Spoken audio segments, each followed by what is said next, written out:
Hello everyone, I'm MVL Gaming and welcome to the Curse of Strahd, an online D&D campaign played on Roll20 with myself as Ward Backbreaker and our magnificent DM, the Jonin Monkey. We also have Hello. joining us Nico playing Keldrin. We have Odin playing Seth. We have the fantastic Sven the Crusader, who you can now see in the flesh, because his group from Age of Worms got him a webcam, and we may well have something else to say about that at some point as well. But I exist. but moving on, and he's playing Sean, by the way. Next up, we have Pamphilio, who's streaming on Mixer, playing Maldraff. Take it away, Jonin. Alrighty. Last time, previously on the Curse of Strahd, you are a group of adventurers who have found yourself trapped in the land of Barovia, land sealed in by a land sealed in by horrific mists and ruled by the vampire known as Strahd. To help out some friends from the in the Blue Water Inn, you decided to visit the Wizard of the Vine's winery in order to see what had happened to the supply of wine. However, this led to an encounter with a huge army of tree blights that had evicted the werewolves who had been living there. Most people, when confronted with a huge army of tree monsters, most people would have run away or maybe try to find a safe spot to come up with a strategy. Not our group. Nah. The group stood their ground, and somehow, thanks to some very clever plays from Maldraff's Shield of Faith and Eldrin's Moonbeam, and our Ward's stubborn determination. Oh, I nearly died. And luck. Stubborn determination. Let's say stupidity. And luck. And luck, yes. And the wall of Frenchmen standing in front of you. Indeed. Indeed. You all managed to defeat the massive army of tree blights and the druids that were controlling them. In fact, Jean managed to break a mysterious staff their leader was holding, who claimed it was the vampire's staff. And now, in gratitude, the ravens have allowed you to stay overnight in their winery in order to rest their wounds and in order to rest your wounds while they repair the damage. But the leader, their old grumpy leader, Davian, has asked Seth specifically if the group could meet him in the morning, for he would like to discuss another task that he requires your help with. One more task. And just before, it's a bit of a.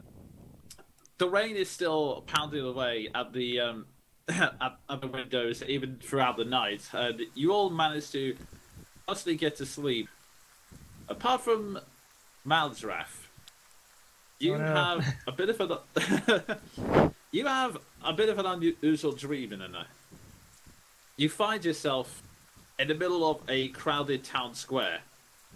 You're more towards the center, surrounded by people, all wearing white cloaks, covering up their features, so you cannot see any distinguishing features about them. They're just a mass of people. And meanwhile, and on top of that, there's not much going on in the town itself. All of the buildings are, again, drained of all their color and white. The only distinct color you can spot is the rain, which, for some unbeknown reason, is pitch black, spattering against the ground. But the one feature that is standing out to you right now is in the middle of the square.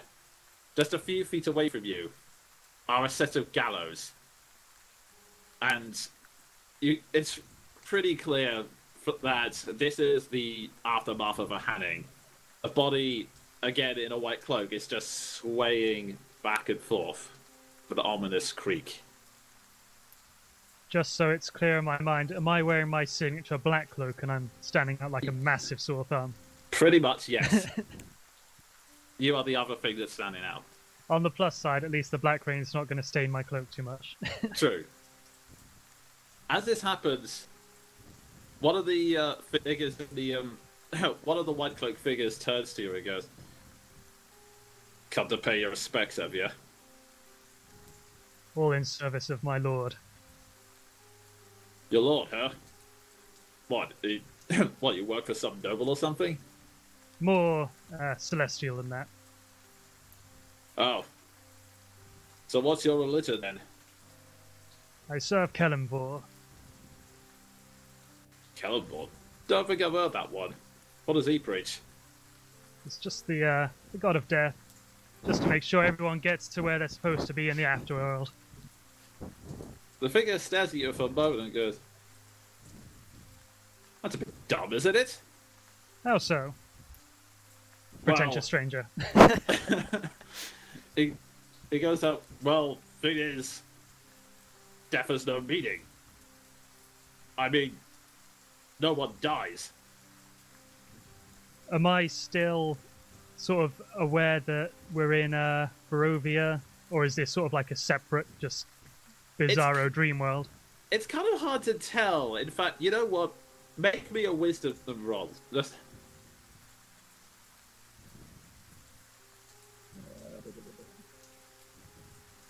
Is that saving throw, is it? Or... Just a straight wisdom roll. It's been so long since I played this cleric. Man. What is... So that'd be +4. Yeah. We all stand with bated breath. The tension. Oh dear. Oh. It's that kind of weird state where in a dream, but your mind just kind of accepts it and goes with it. You're not really questioning the circumstances. You're just, oh, I'm in the middle of this square and this person's asking me questions about my religion rather rudely. So I'm assuming that, being as I've had these kind of dreams, I would just sort of assume that I am where I was in the real world and just take it. Pretty much. You're not even really thinking about it in terms of real world or things. You're just going with it. For all intents and purposes, it's real to him in the moment. Yeah. So in that case, perhaps Barovia has been untouched by death too long, but soon the day will come that Kellenvor will have what belongs to him. There is a moment's silence, and then you hear another voice. "Don't count on it, mate." You turn into the direction of the voice, and you see that rather creepily, the figure that was sweeping to the gallows has now turned his head towards you, and he's almost like he's also starting to move his arms a bit, and like almost sort of leaning like that, and just goes. Like, Barovia is now a land where death doesn't mean anything. Yeah, we die, but we come back. Then what's the point in executions if people don't die? That seems stupid. What's the point in worshipping a god of death? Well, I didn't come here by choice. I was sent here. He wants people to die. Oh, really now? Well, your god must be a bit of a dick, eh? Well, what sort of god do you worship, then? I can tell you this. We worship gods to that point, and you can now hear the entire crowd just start erupting into laughter. Like, first it's a few titters, and then it gets into really obnoxious laughter, like one and another. Everyone's laughing and just, like, making ridiculously pointed jeers at you. So, Point and laugh, kids. Point and laugh. It's the type of dream that heckles. basically, yes. This dream is basically just an American political rally. And then suddenly, Maldrath wasn't wearing any trousers. Oh my god. The laughter continues to gets more and more obnoxious until it almost until it drowns out all other senses. You can even barely hear the rain at this point. All you hear is that obnoxious, jeering, annoying laughter. And it's then... Out Sorry, of character, can I cast spells in here? Will they count towards my spell slots, or is it just dreamless? It's dream, so yeah, you can do whatever you want. Go for it. Can I just cast silence? Sure. The you just naturally, you just instantly on instinct tap into that power, and then just like a wave, it just the sound fades quietly, and all of the figures that were laughing at you, they were just like a. And then just, it's kind of hard to tell because the cloaks obscure their faces, but you can tell that they are really angry and pissed at you. Just want to, just very, very casually, nonchalantly almost, just raise my finger up to my lips. I'm sure they can see that. They could, yeah, I saw it. Figures all stare at you. Then, in one swift movement, they begin to rush towards you. But at that moment, everything fades out, except for the sound of the rain. And you slowly wake up in the middle. You slowly wake up. Unfortunately, you can still hear the rain in the background because, as it's it very quickly becomes apparent, the rain from last night hasn't abated. It's still pouring outside. You can see everyone else slowly getting up. Keldra is just slowly stretching after being in camp for most of the night. Lily is kind of just sort of sitting in the corner of the room, not interacting with anyone. And yeah, pretty much everyone's waking up and just going about their own morning preparations. So, what do you guys want to do first? Okay, when Ward awakes, does he awake? Like, or does he have to be sort of woken up? You slowly wake up. Yeah, you slowly wake up. It's kind of like after a really rough night, you just sort of eventually come to your senses, but it's like, Oh! Battle hangover. And then he turns around and is Jean awake or is he like asleep? I'll say rousing, and because I've been using this comparison, even the day after, he sort of still looks like Daniel Bryan after taking the plate of chops at the Greatest Royal Rumble. Yeah, It's so great. You guys use these wrestling references, and just for some reason, I don't know what they mean, but the way you say them makes me have a picture, and I feel like it's on point. So, So Ward awakes, he groans, he turns around and sees Jean. Oh!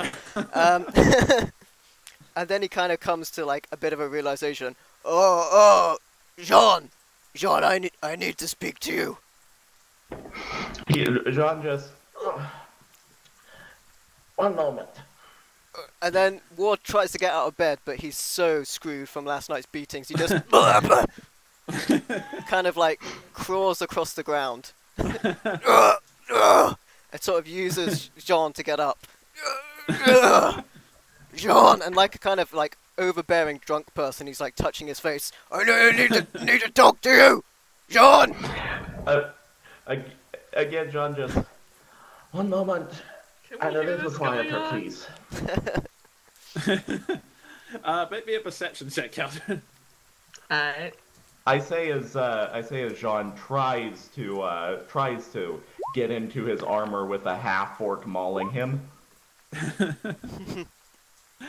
Yeah, you and Meldaf can hear everything quickly, and all you're hearing is, Jean, I need to talk to you, Jean.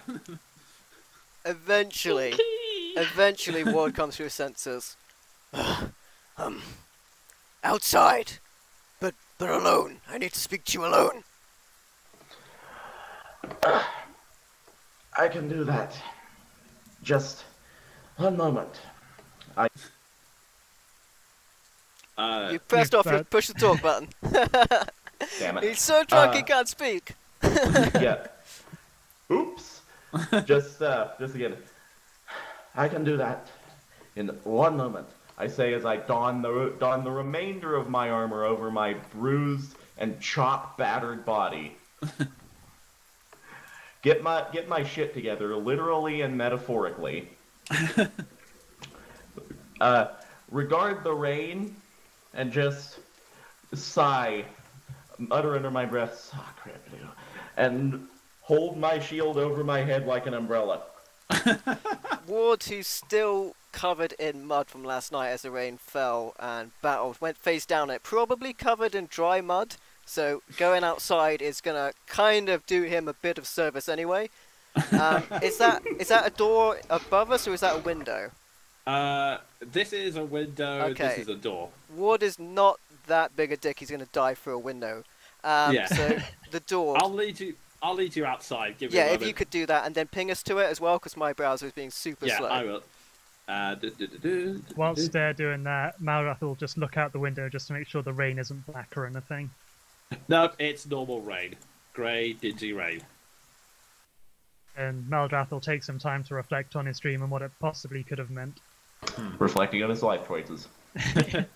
And let me just do that. There we go. You guys stand outside. The mud is squelching under you, the rain is coming down hard, but your shield is mostly protecting you from the rain, although your conversation is now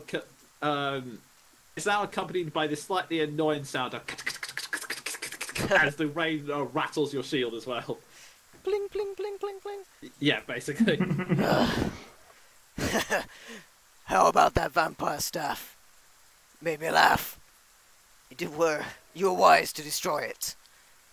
Took a madman to make another madman laugh, I guess. And after a madman I called my brother turned his back on me, we called ourselves the Brothers Grimm. But that was our fate. And here we called ourselves the Stars in the Darkness. But I see no light in this place. But perhaps, and he puts his hand on Jean's shoulder, perhaps there's light still. Perhaps there's those anew I can stand with to rise against this. I admit I've had my doubts with you, with all of you, but you've proven yourselves to me many a ways, and truthfully it's I that should prove myself to you. I wouldn't be alive right now if it wasn't for all of you. You took a lot of hits during that fight. They bounced right off you. And then he kind of pings the steel. Maybe there's something to all of that metal. He moves back a little bit into a kind of metal.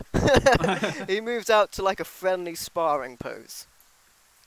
And Mud wrestle. Mud wrestle. that's way better.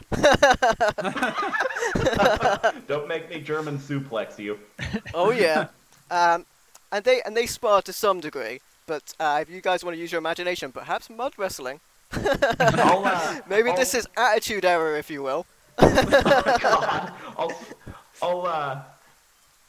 Jean will just take all of this in, seeming to consider it on his face, and then legitimately the first thing he says is, "Oh fuck this noise!" Pulls his shield out from above his head because the pinging is really annoying, and it's worse than the rain with the headache he has, and he says, "Well, I wouldn't do yourself any injustices, Ward.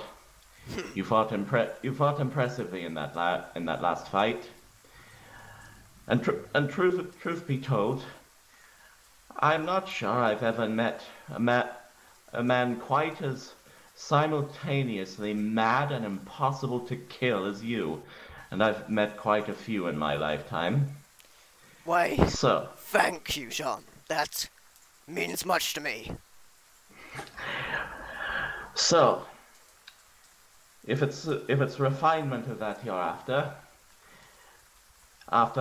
what we went through yesterday, he backs up, sword and shield at the ready.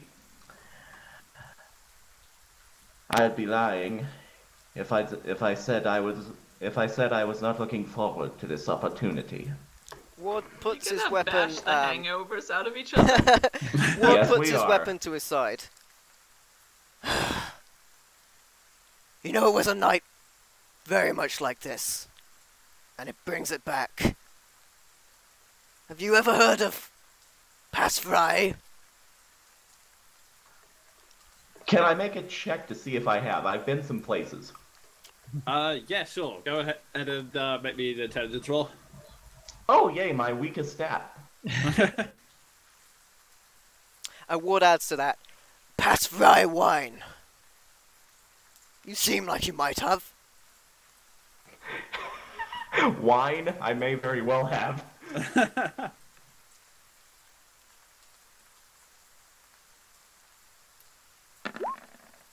That shouldn't be an advantage. It's wine. It should be. Sorry.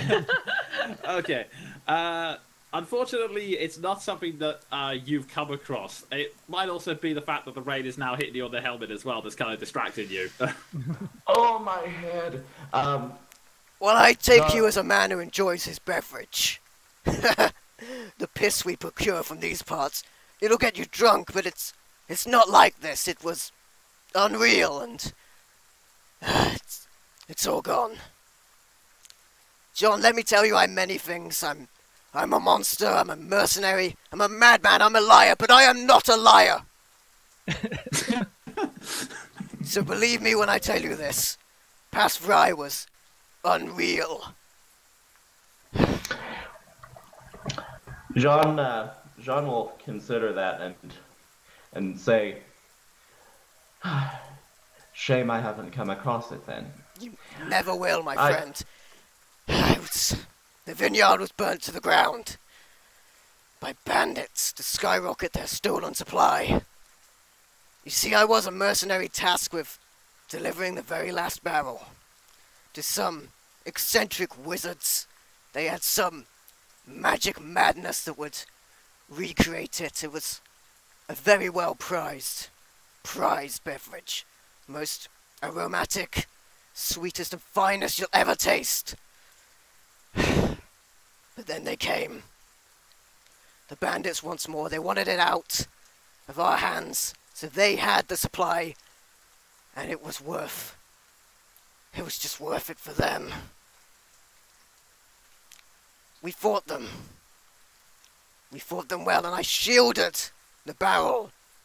That's how I got these scars, and he points to his back, and in fairness, it's covered with many indistinguishable scars from battle. So that greets you. Jean does not, in fact, question the unspecificity of this claim, but just keeps listening. I needed to defend it, and I felt the rage build in me, and I turned and fought the bandits, but my rage cost me. Whilst I was distracted, the leader pierced the barrel with his sword, and that lovely liquid drained every last drop, and it washed away in the rain. Saddest story ever. So I took that empty barrel, and I took it across his back, and I smashed his spine again and again and again. And he takes out a shard of wood from his possessions and holds it out to Jean. And that's it. And that's why they call me Backbreaker. I'll regard the shard of wood and just. I should have known it would be a story as mad as you, John. John? As mad as you. As mad as you, Jean. Given what I've seen of you, it's a perfectly suiting origin story. Yes, it's very believable, isn't it? I'd say, can I make an insight check? But Jean is a simple man. So I'll just hold that out, looking at it, and say, it's actually funny that wine brought you to this point as well, because in a sense, I have it to thank for my current situation, personally. As you might have gathered, I'm a man who enjoys a fine vint, and in my youth, maybe too much of a fine vint. Most civilized armies have no use for a drunk, nor did my family. But the Campagne du Milan they had need of extra hands, and they whipped me into shape. as much as this can be whipped into shape. So, that's the story of our lives. Two madmen brought to this point, ostensibly by getting shit-faced. Ward puts his hand on his shoulder. You won't turn on me, will you? I have no great desire to that, mostly because I think you'd kick my ass back into Arcadia. You're damn right I would. Now let's spar. And they have a back and forth. Okay, you two begin sparring a bit, each kind of learning each other's moves as you're going through the practice motions. You Ward picking up some particular details in the more finer points of his style and how he's able to suddenly move that much faster. Yeah, Ward is genuinely trying to learn from Jean, because he was very impressive during that fight. Yeah, essentially I'm imagining you're picking up the finer points of the fighters. Most likely the offensive, more than the defensive. Yeah, and plus you get to marvel at how obscenely quickly he's able to move in heavy armor. And you guys keep this up until for what seems like an hour, but it's seems like a really long time, but it's eventually interrupted as one of the were-ravens comes out and goes, hello, breakfast is ready if you would like to come in. Breakfast! Also... And he just runs past in that direction. Okay. While they're doing that, I would like to have a chat with the old winery dude. Davian, yes. Yes. You wake up and you look around and you find him in the main dining hall and kitchen, actively working with one of his children to try and get breakfast ready for everyone. He sees you come in and goes, give me a few seconds. We'll have a good breakfast set up for you. I could help. I don't have anything to do right now. Jonah, could you drag my token there just so everyone can see it and ping me there? Oh, yeah, sure. I won't be there, just so everyone can see it. Okay, fair enough. He looks at you and goes, nice offer, but I'm an old-fashioned man.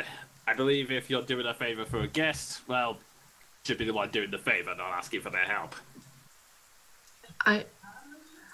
Okay. I guess I'll just go then. No, you don't have to go. You can stay here if you want.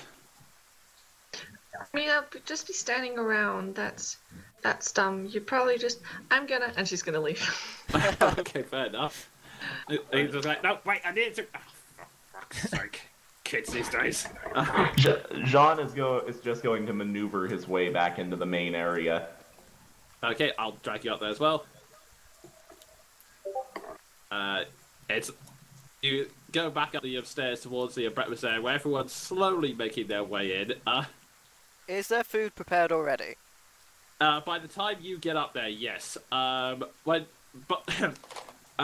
time you've come back inside, and Keldrin, I presume you've had that conversation, left, and then come back a little later. You find the food's spread up, and yeah, I would have gone visit the horses. At least they're not mean to me.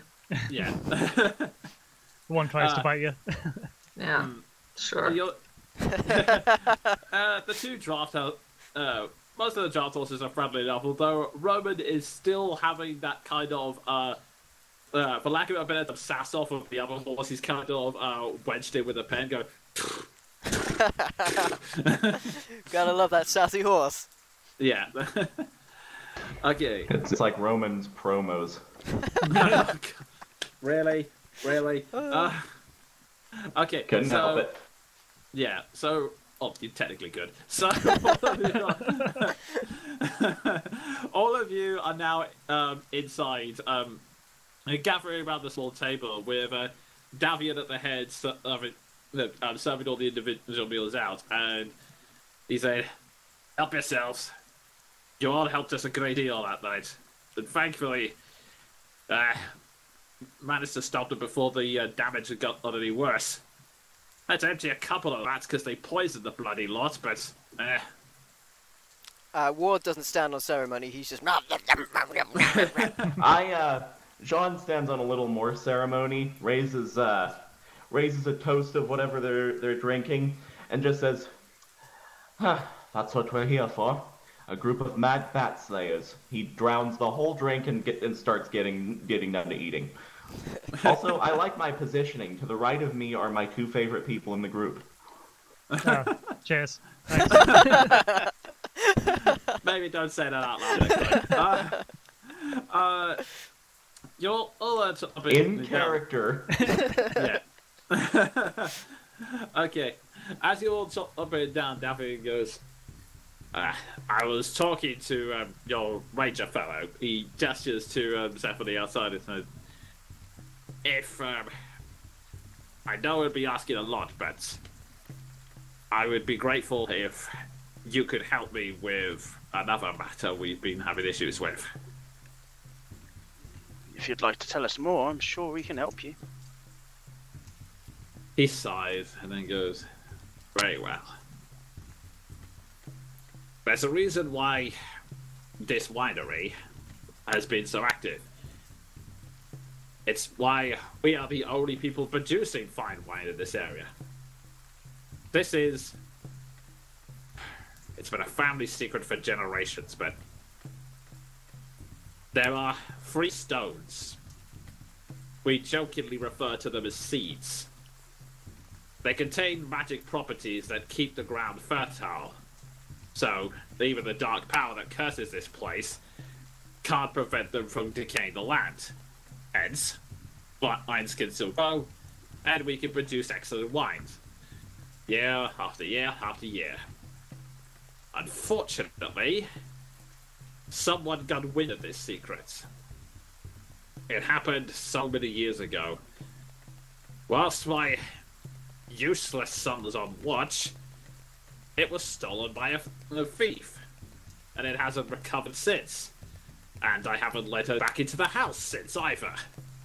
Either way, that stone was gone, but we may do. It meant we couldn't produce our finest wine, but we may do. Unfortunately, very recently, the attacks have suddenly intensified. An army of... He growls as if he has to prepare himself for this. An army of frickin' scarecrows of all things marched down and attacked us, and during all the confusion, the second stone was dug up and taken away. We had one last stone left. And then, on top of that, during that last attack, when those tree bites all kicked us out, we checked and, sure enough, they've taken the last stone. He sighs and scratches his head irritably. If we had at least one of those stones, then we can keep growing the vines and producing wine. However, if none of the stones are recovered, we might be able to produce a couple more barrels for you to give to Erwin, but then you can tell him that he won't be getting any more wine from that point on, nor will anyone else. The last joy of the Barovian people will literally dry up. Jean will speak up at this point and say, glancing at Ward, it seems life has a way of coming back around. Another cruel irony. And he takes a cup of wine and drinks it, and then probably reaches over to Keldron's cup.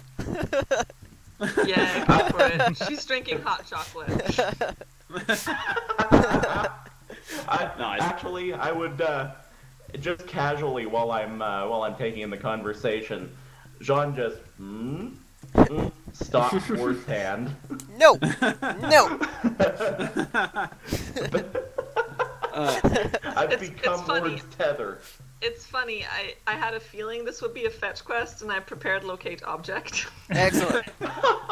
And unfortunately, sorry. Before anything else happens, I'll speak up and say, well, we're already on the trail these tree blights, and as it so happens, we have someone with us who who ought to be able to be of some help in this matter.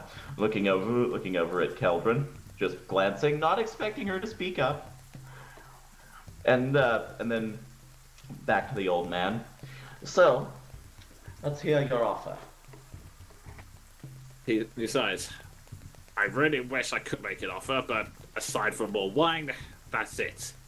I'm not sending you into this completely blind, though. I've sent some of my own ravens to fly about and try and see what information they can get. The other, unfortunately, the one 12 years ago was when I saw Trace. One I am looking into. I'm waiting to hear back from the ravens. They've been a bit late in contacting me. However, the one that was stolen 2 nights ago, you know exactly where it is. It's on Yester Hill. It's a big old hill with a couple of scary graves about 3 miles south of here. I don't know if there are any dangers, but considering that all of the tree blights came from that direction, well, you can probably guess. So... Do you think you're gonna be okay? He said, we'll be okay for now. It will... we should be able to fortify ourselves, and like I said, the rest of my men can easily take care of fixing the wine we have now and preparing it for any of our future deliveries, so finances won't be a stock. But right now, without that gem, you're sunk. I really wish I could offer you more than this, but it's just all it is a desperate plea from a man who has lived too long to see his business, his family legacy crumble like this. How far away again did he say that it was, or didn't he not? Did he not? 3 He miles. did. He said 3 miles south. That's not far away. And John taking this in will say, well, the lack of reward isn't precisely skin off my back. As of now, I haven't been paid for my services in close to a week, so nothing new there. Plus, to be entirely honest, I have quite a vested interest in kicking these druids' asses a little further into the dirt. Ward kind of I hate to think of what they could do with something that makes things grow. Exactly that. Ward grumbles like under his breath, but aloud. Food and shelter when we need it. Peter goes, yeah, we could offer that. Well, it's the least you could do. We've already given you something, but yes, sure, we can go. So if when we come back, is there going to be a delivery? Because we kind of came here because your son wanted more delivery because he was going to give us a book of important things to know about the smarmy bat fucker. He raises his eyes at this, but as what's he been getting up to? But yes, by the time you get back, we should be able to get him a couple more barrels of wine to keep him going for now. Do you know how to get out of here? Has He anyone ever? He raises an eyebrow. If you mean the winery, yeah, we have a cart. If you mean this place, no. Unfortunately, no one's been able to get out. So it all comes back down to what I assume. We stick a sword in Strahd's face and get out. I can live with that. He chuckled. Good luck with that.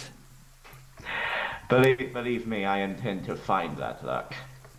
I would like to down another drink, finish my meal, and then just be like standing up.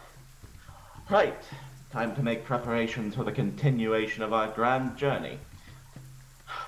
The Mad Bat Slayers. I sort of like that. He leaves. When is it Darian when he said good luck with that? did he say it in the same sort of cadence as the guy hanging from the gallows in my dream? Yeah, more or less. It's kind of snarky. Like he's a very I'm trying to decide where to get. Yeah, you know what? It's not worth it. He's making his intention clear as day. He's a very bitter old man who's seen a lot of youthful, optimistic people say that they're going to change the world, and he's just like, yeah, you're not going to do that. Can Ward sort of like, just not like forcibly prevent John from leaving, but put like a hand on him and just like signal him? Well, he'll do that. You can certainly do that. Yeah. Yeah. And then he reaches into his satchel and puts the stuffed animal on the table. There's a few more things I feel I should discuss. What's that? Well, It looks old. there's a few things that have been on my mind. If you'll stay for me to bear them, John. So I glance up at what is it? Davian? Darian? Davian. Okay. I glance up at Davian and say, so long as our host does not mind the continuation of this, then certainly. He sighs. Sure, just don't take too long and get that gem back. He then gets up and starts cleaning away plates. Love it, he's still listening. Oh well. Maldrath, do you remember when I said what I said about the present? Maldrath probably does, but sadly Panther does not. Well, people like me live in the past, always looking back at their better days. I imagine our time-traveling friend is much the same. Others like Strahd look ahead to the future and the promise of plans coming to fruition, playing the long game. But right now is a gift, because it is a present. And I feel like I should be bringing something to it. Cooperation at the least. Because I would be dead if it wasn't for all of you. And I realize that I can't do this alone. And although I've lost a brother, I've gained, I guess, a family of some sort. I haven't been forthright about everything. And I should come clean on some issues, and, well, I'm afraid to say that Seth already knows one of them. At least. See, I feel a bit of a comparison to Strahd, and it's a shameful one at that. As I do enjoy playing games myself, and in the past these were terrible, terrible games. And it's just my way, and the more I open up, the more I feel like my old self, and the more I act this way. And although I'm not ready to say why and what set me on the path I am now, what made me what I am now, I will say that Strahd has seen this in me, because he sent a letter to me, asking me to side with him. Perhaps in a similar way, he took Crowley as well. Ward, sorry. Inside Sorry, check. Okay, you make an insight check, and Ward, make me a perception check as well. Oh, yep, he's still there. 21. Alright, let me bring up my character sheet for my perception, which Okay. is not very good, I don't believe. Actually, it's not bad. No, it's pretty good. Proficient. Oh, Ah! Come You on! It was on 19 and it rolled to 1. It's such an emotional moment for you. You're just sort of focusing on getting the words out rather than actually paying attention to what's going on around you. I'm probably looking down into my cup and just swirl it out as I'm saying My it. passive perception is 14, just in case.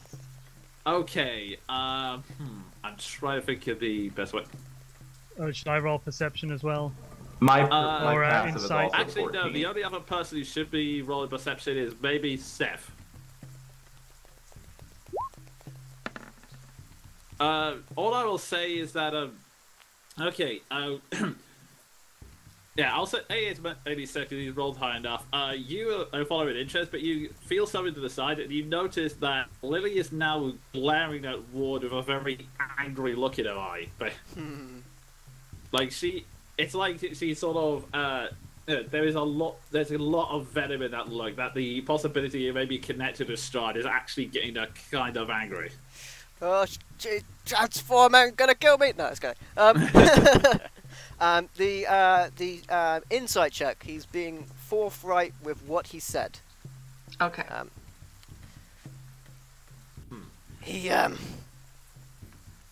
I guess he saw into me somehow. I don't know if he knows everything, but he knows enough to think we're alike in some sick way. And although we may have been, we're not now. I would never side with Strahd. I'm trying. I'm trying to be different. And that's why I want to show you this. Something I came to with Crowley. It's a woman called Mad Mary in the village we found our way to. And, well, her daughter is missing. And this is hers. I've been looking for her. You know, I'm no detective. I can put on a different coat and I can act like someone else, but I can't get to the bottom of this. But I did find a shop in the town we just came from, Blinsky. And it's have the definite connection. There are sick toys there. The carving of Irina, a gallows, and many... A carving of Irina? Yeah, a carving of Irina, a gallows, and... As soon as he says the gallows, Malrath went from sort of interested to paying huge amount of attention. some other crazy things, and... Well, I can't get to the bottom of it alone, and... if I'm gonna work with you guys, I can't keep holding things to the chest. There are some things that I just can't share right now.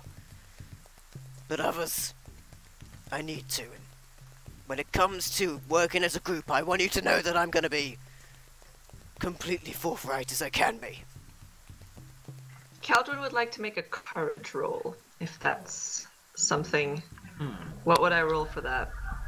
We went over this with Age of Worms yesterday, and I think my ruling was a wisdom save.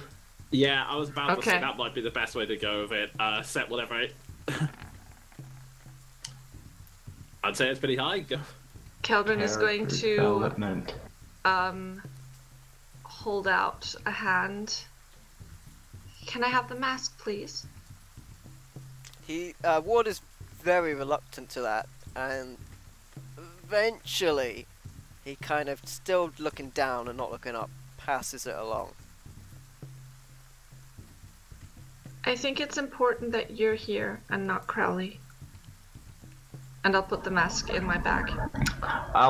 Jean will speak up and raise his empty mug, realize it's empty, and then just he speaks up and says, "I'll drink to that, Keldrin, or at least I would. But I'll push you my untouched alcohol." Ward intercepts it.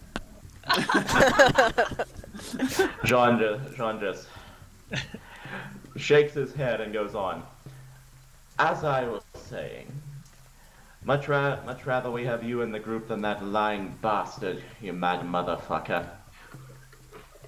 I'm sorry, Keldrin, but I need that. You managed fine without it before. Things have changed, and it makes me angry. And that's how I fight. Does Oh. nothing else make you angry? I'll speak up and say, and actually say, you could just imagine the memory of him. Would that work? When it was mentioned what else makes you angry, he fumbles around in his pocket for just a moment, and then he takes his hand out as he slowly kind of caresses the ring, and then brings it back out. I think it's important that, you know, that it's you. It's a symbol. I'll take that mask off when I kill the man wearing it. Gives the mask back. As he puts it back, there's one more thing I wanted to bring to the light. You know, it's very difficult to talk about, and I assure you I won't go off the chain in the way I did with that vampire boy in the church, but if I was Strahd, and I really wanted to hurt somebody, and his eyes look towards Seth, I would mess with the ones they love, and I would use them against you. Just like Crowley. As you said, you two like to play games. It's yours to bear, Seth. And I trust you to deal with it, but I'll sleep with one eye open. I At always that do. point, And he looks into Irina's eye. Lily, but- you mean? Lily, Lily. sorry. Irina's not And here. at that point, Lily speaks up and says, "You could not. You could act like I'm here. You could not talk about me like I'm not fucking here." He And just glares back at you. looks at you. I don't trust you. Well, that makes two. Well, we feel the same way about each other, don't we? Ward just like grabs over at Maldraf's drink, and then grabs the plate from Meldrin, whatever's left of it, and then grabs There's whatever's nothing left of Maldraf's plate, and gets up, walks out.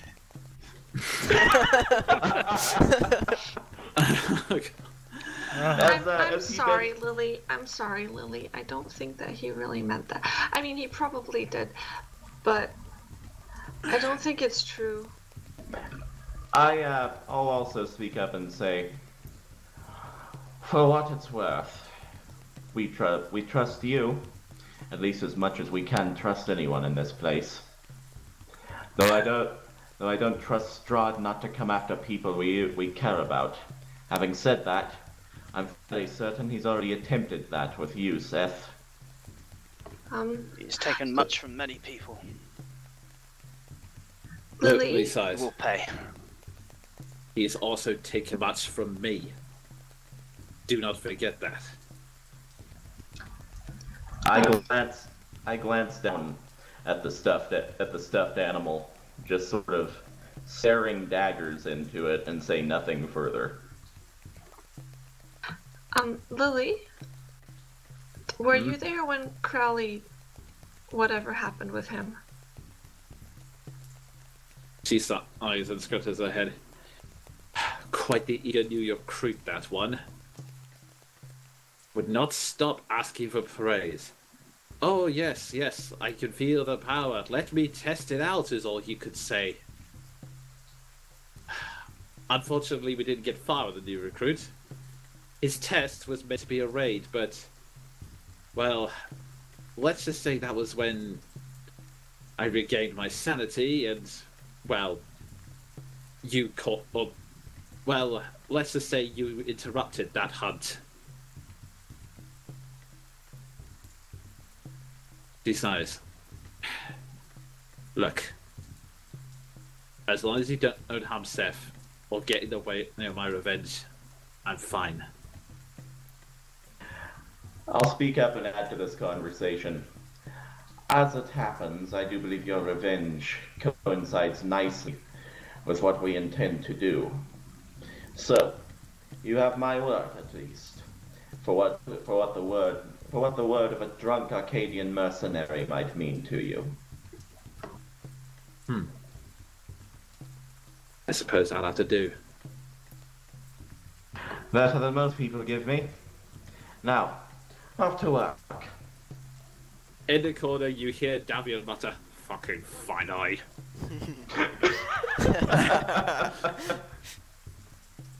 Just before I leave, I'm going to do a Columbo thing. It's like, just one more thing.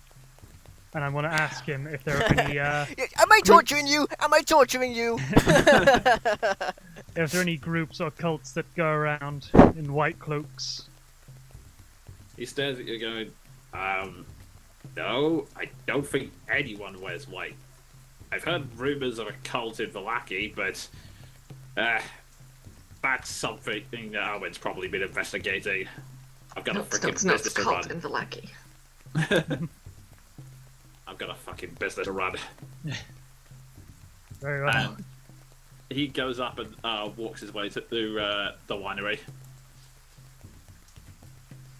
I don't think he cared much for our little heart-to-heart. So you'll get a stone? Yeah, let's go get a stone.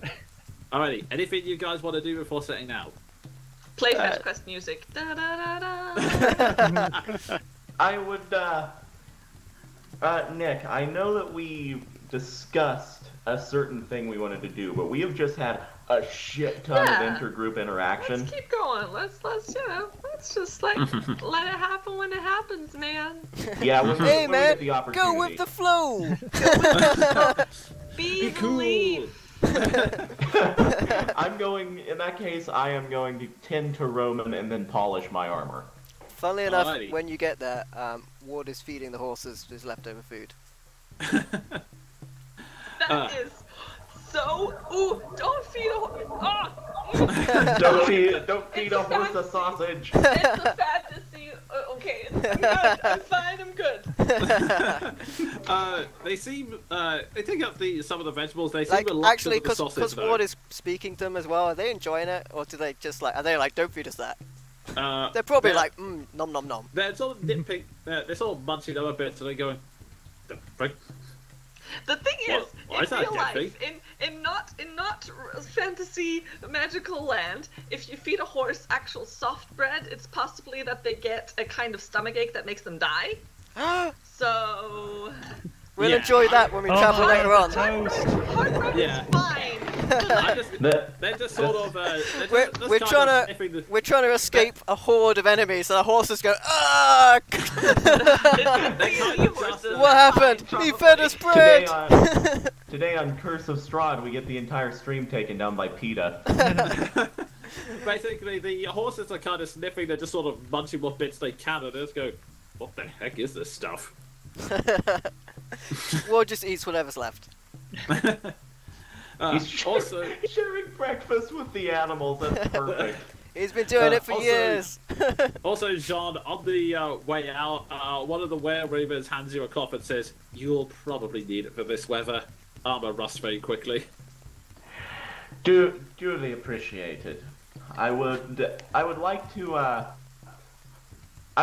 replace my hoodless cloak with this one, and just sort of cinch it in an over-the-shoulder kind of way, and just be left with my kite pendant. Like, what do I do with this now? I should mention that this is just a standard towel. It's not an actual cloak. Oh, fair enough. In that case, never mind Yeah, what I just said. Hey, I was about never to say, go it's probably anywhere doesn't look without as your cool as it towel. does in your head. Rule number 1 Yeah. Yeah. of intergalactic travel.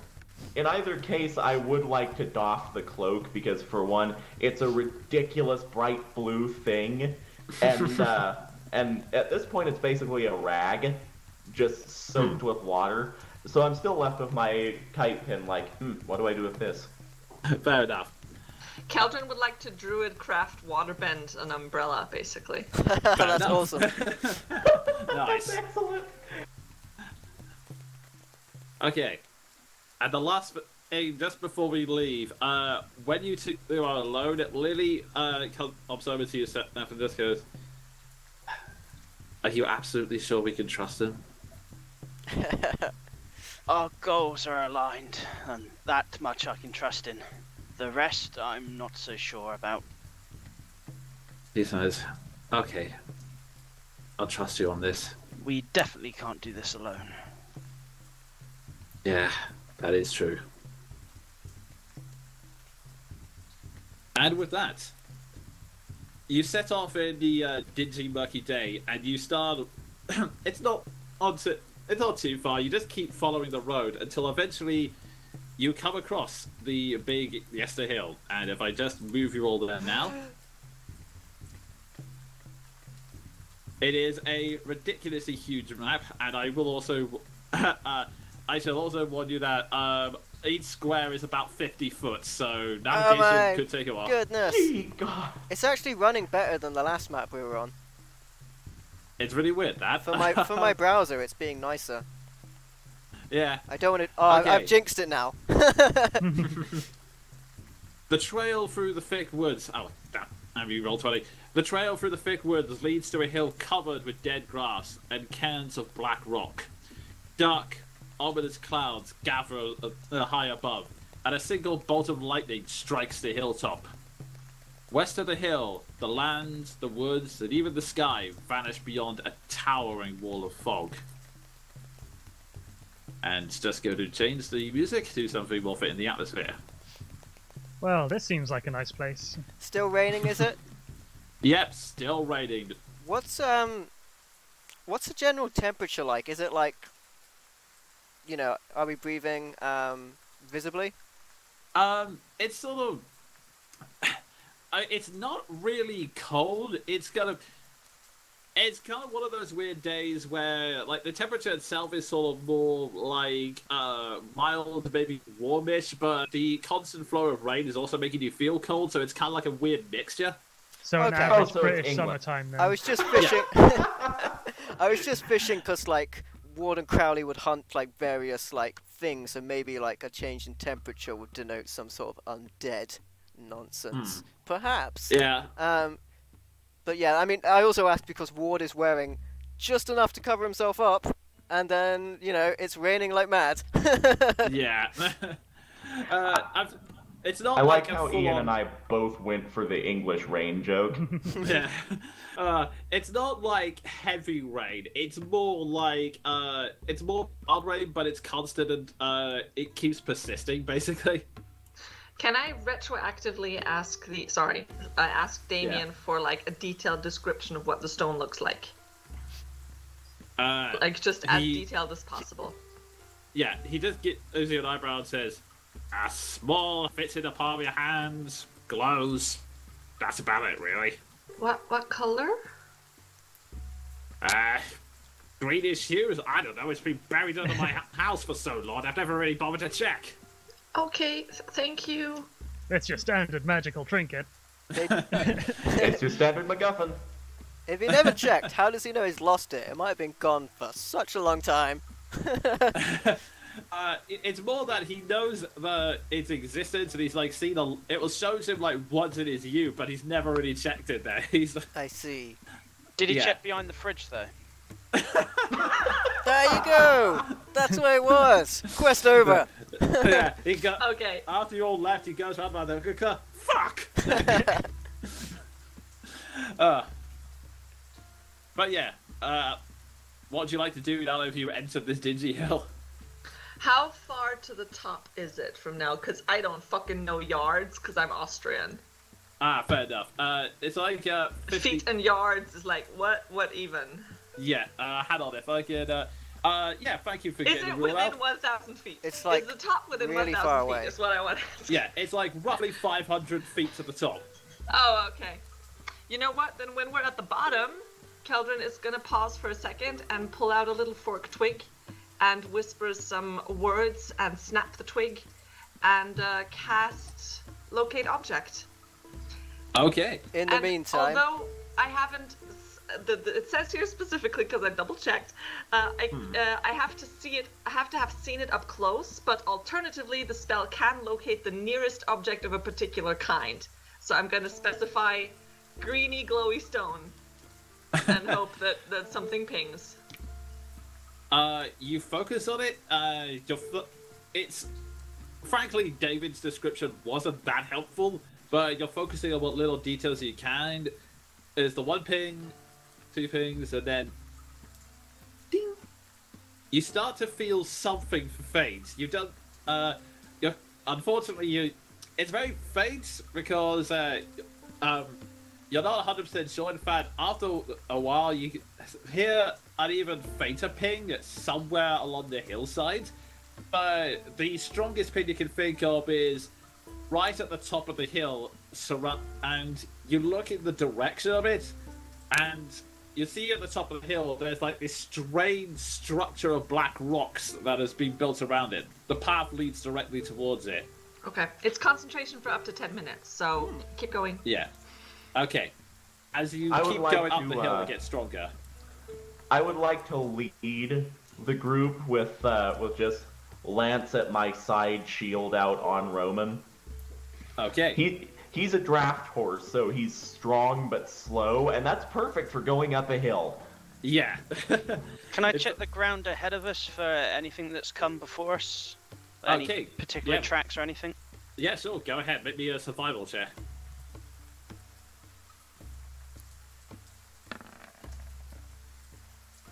Oh, of course it rolled onto the 5. It's really hard to tell. In fact, you're kind of cursing under your breath because the mud has been moved somewhat, but the rain is making it really difficult. Like, a lot of the tracks are being washed away, unfortunately. So you get the sense that from the trail, this road has been marched up and down a few times. You can't tell how recent it was, though. Yep. There's no way of us going stealthily up this thing, is there? I mean, you could... We could certainly try, I think, but we do have like a knight, like, so to speak. Yeah. In the words of Kakoskia, I am a man on a horse. Yeah.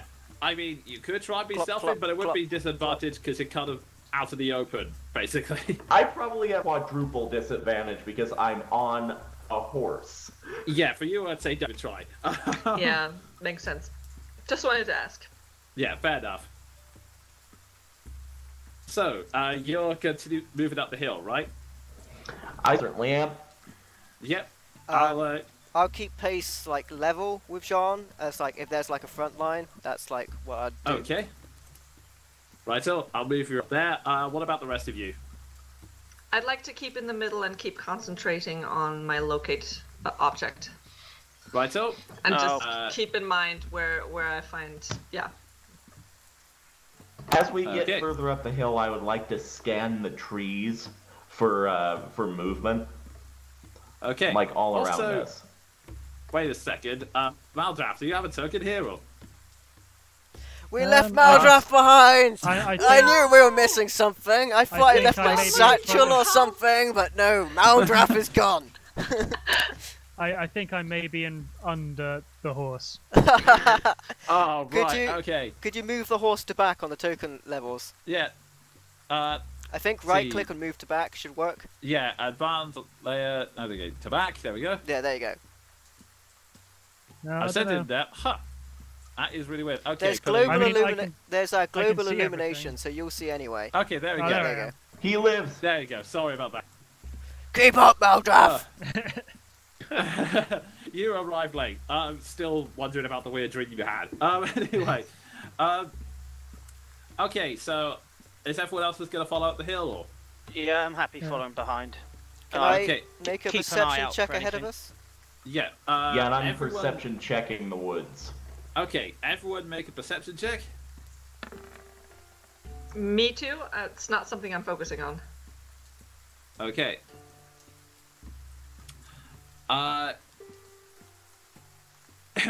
It's kind of strange. Everything, it seems to be clear and empty. There's something about the area you're not... nothing feels right. Like, even more than Barovia normally is. You feel that something's a bit off about it. You're not 100% sure what it is, but you're getting the suspicion you might not be alone. Ward quickly checks the hand in his backpack. Not moving, is it? No, it's not moving. Okay, still However- dead. However, Wood, John, and Seth, you all hear this strange voice in the back of your head. It says, "Lon, I have yearned to taste battle again. For one who is worthy, find me." Since when did Gurn join Gurns and Strahd? Just bring it. I'm I kind of think going ju- to look to see if anybody else kind of heard that. Yeah, Ward says that out loud. Just bring it. I just look down from Roman and say, I take it you heard that too. Yeah. I mean, come out and think so. fight. Stop being a coward. I'll take out my axe. I'm gonna. Ward takes out the axe he grabbed from the other guy, which is much bigger, No, and then puts it away and gets the great sword out. now this is a knife.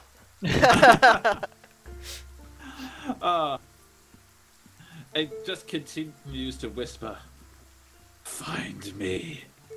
we- Retrieve it and rule these mountains in my steed. Do we get? Just like the mighty warriors from the early days of the Whispering Wall." Ah, it'd be really handy if we had a time traveling guy with us right now who could make a history check about that. Do we get like a sense in our head where the voice is coming from? Unfortunately, it's like an ominous, ghostly voice. You think, it's like a distant echo. You think it's somewhere nearby. I mean, there are loads of graves around you, but you can't think of any. It's really weird. It's like everywhere and nowhere at once. So, unfortunately, you get a sense that it might be nearby, but that's about all you can get. We'll get our best look from the top of the hill, regardless. Because this is just one weird ass thing of many that John has endured, he just keeps going up the hill.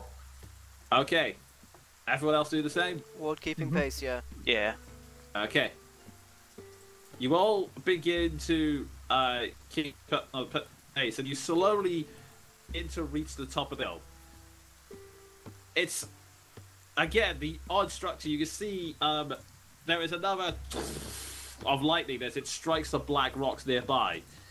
And as you enter it, atop the hill is a wide ring of black boulders and smaller rocks that collectively form a makeshift wall, enclosing a field of dead grass.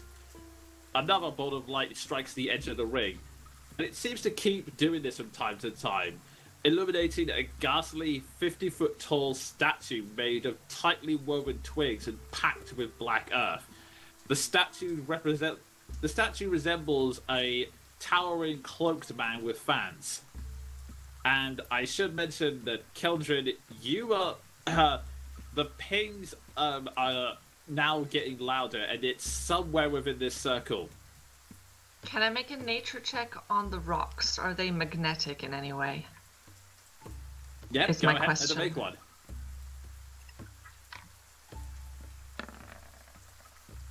Eight? You could also take out like a piece of metal and chuck it at him. I don't want to get that close unless Yeah. you guys are going, so... Oh, You're trying to. I'm definitely going headfirst into the fray, regardless of how stupid it is. You, first off, to answer your check, Eldrin, you're struggling to remember the knowledge from your old hometown. It's been so long since you've had to think about it, but you don't recall these type of rocks being magnetic, but you could be wrong. Also, they're like the tallest thing around, so Yeah. lightning would... Okay. Yeah, I'm sorry, Like, I just... it's possible. It could be. But at that Cool. point, as you begin to move towards the circle, everyone make me a perception check. Oh,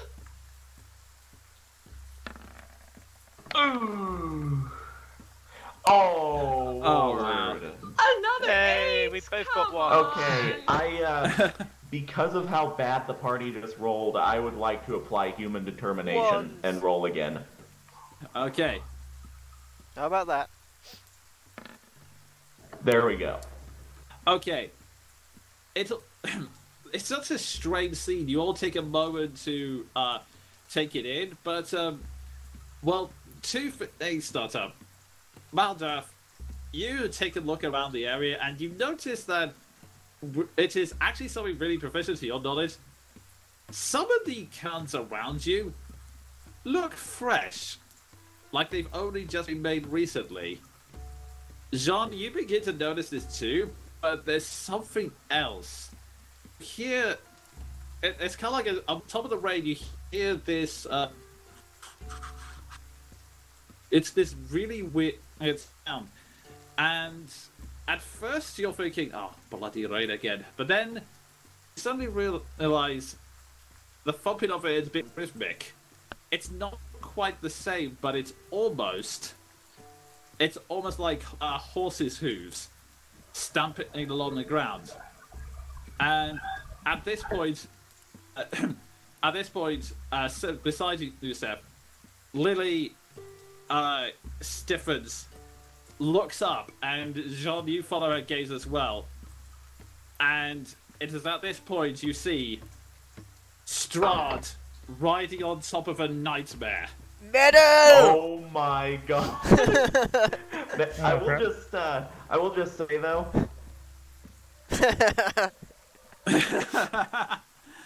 Yeah, Strahd is. You see that Strahd continuously rides across the sky, and Lily is. Someone in the chat just said good game. GG everybody. Lily stiffens and begins to growl, and you can see the canines forming. As Strahd continues to ride round, handing himself right above.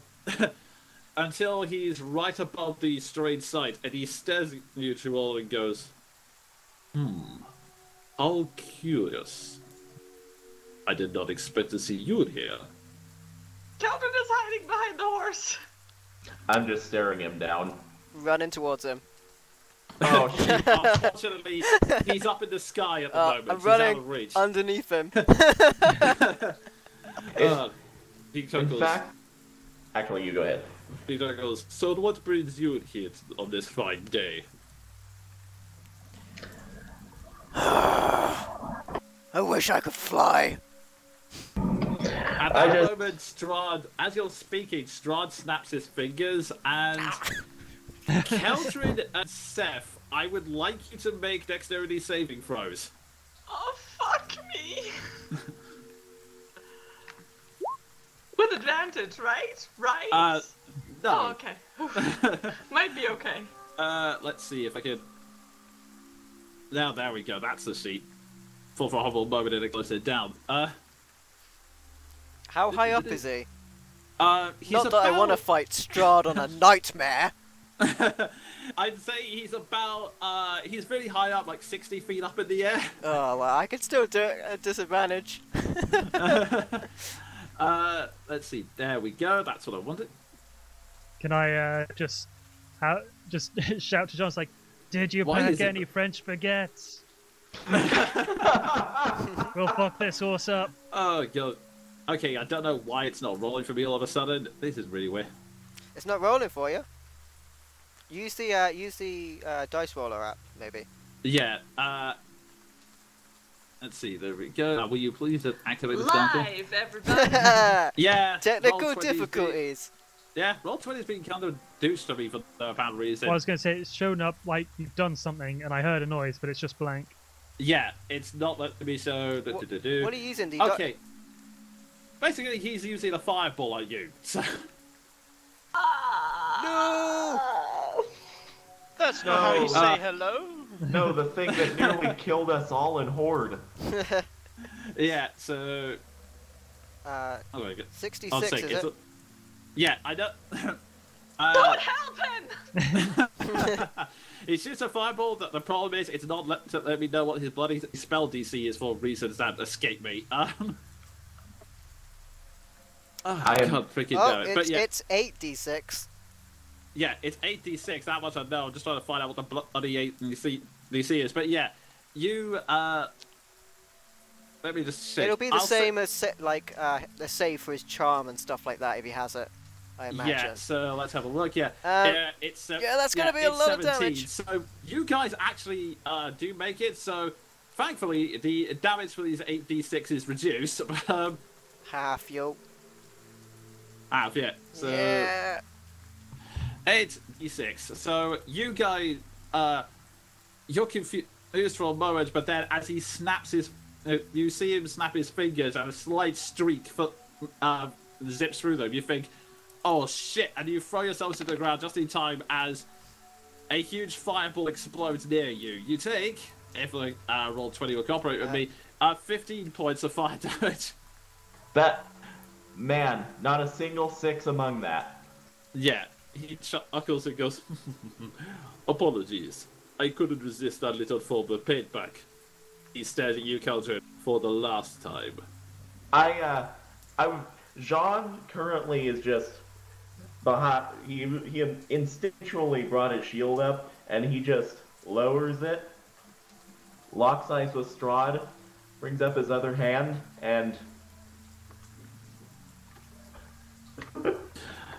I'm hurting real bad. He chuckles and goes, oh, but seriously, why are you here? He also looks down at you, Oh, I Lord, need and to goes, make a con save ah, yes. for my spell. well, Okay. it's DC 15, which is technically doable. I know, it'd be 10 or He half, also then so looks- you're pretty nope, good. nope, It's a 5. No. Yeah, he looks straight down at you, Lord, and goes, and where is Idina? Still a coward, are you? Yeah, I thought as much.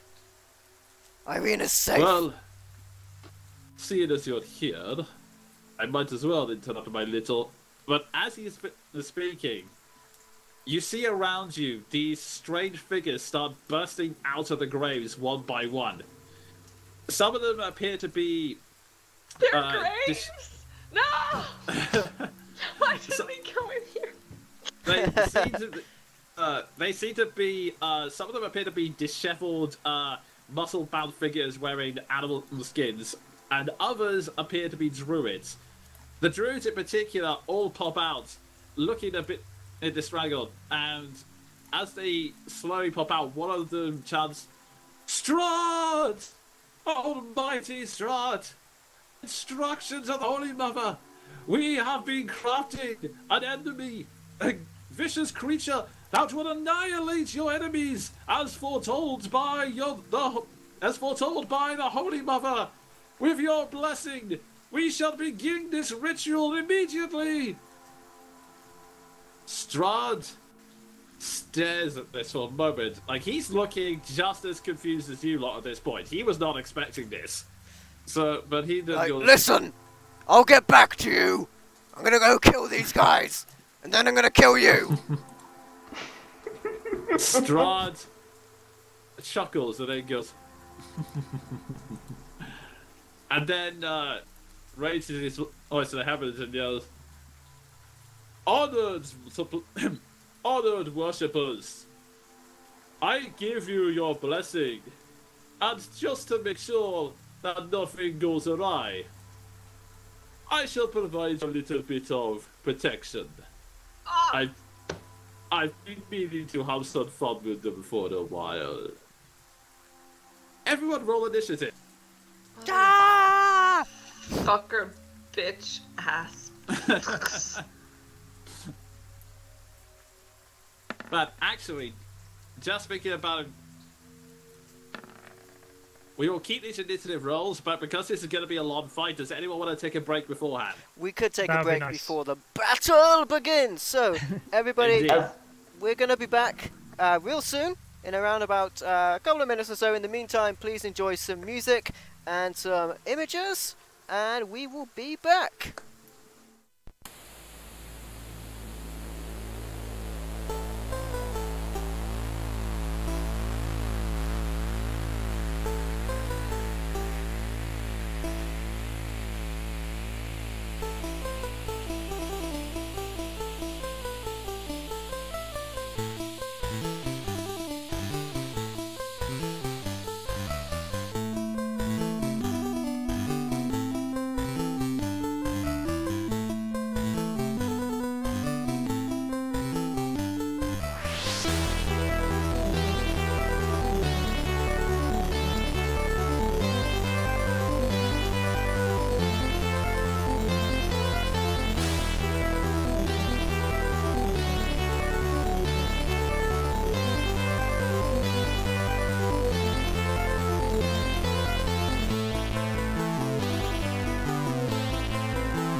Welcome back, everybody.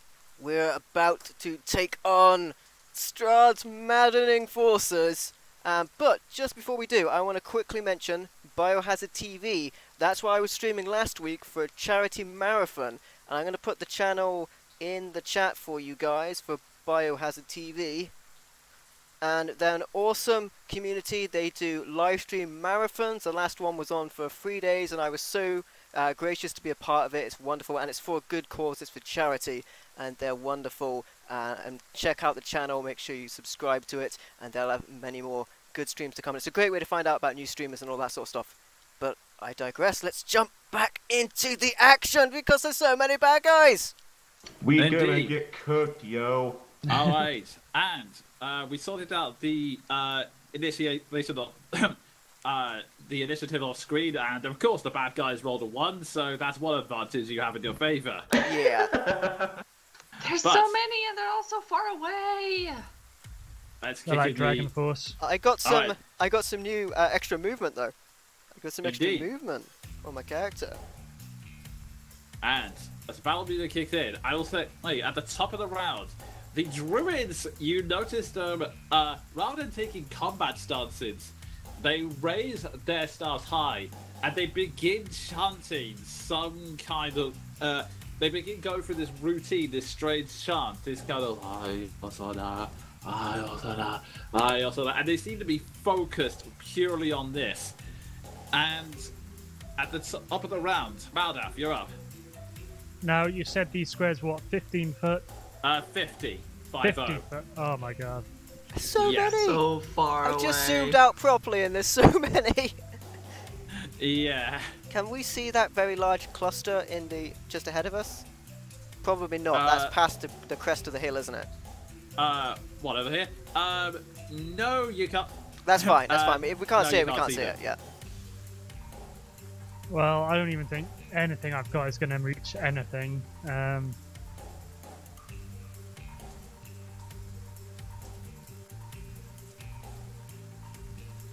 Okay. Just looking at ranges. Yeah. Maldraff is there, like. Well, I was going to say, if each square is 50 foot, I don't think I've got anything that's... Oh, is each square Yeah. 50 foot? Crikey. Yeah. Yeah, that's what I'm saying. Yeah. Oh wow. That's why I was saying I don't think I can even do anything to anyone. This place is so big. I know. Yeah. It's a bit awkward with this map. Oh man. Okay. It's gonna take us like so many turns to get to anybody. I Yeah. suppose I will try and make my way up the hill whilst trying to keep enough distance between me and anyone else so a fireball's not going to wreck all of us. Okay. I'm not even sure if I can move like 30 foot on this in any meaningful way. Probably just from. I'll just say go from one side of the square to the other.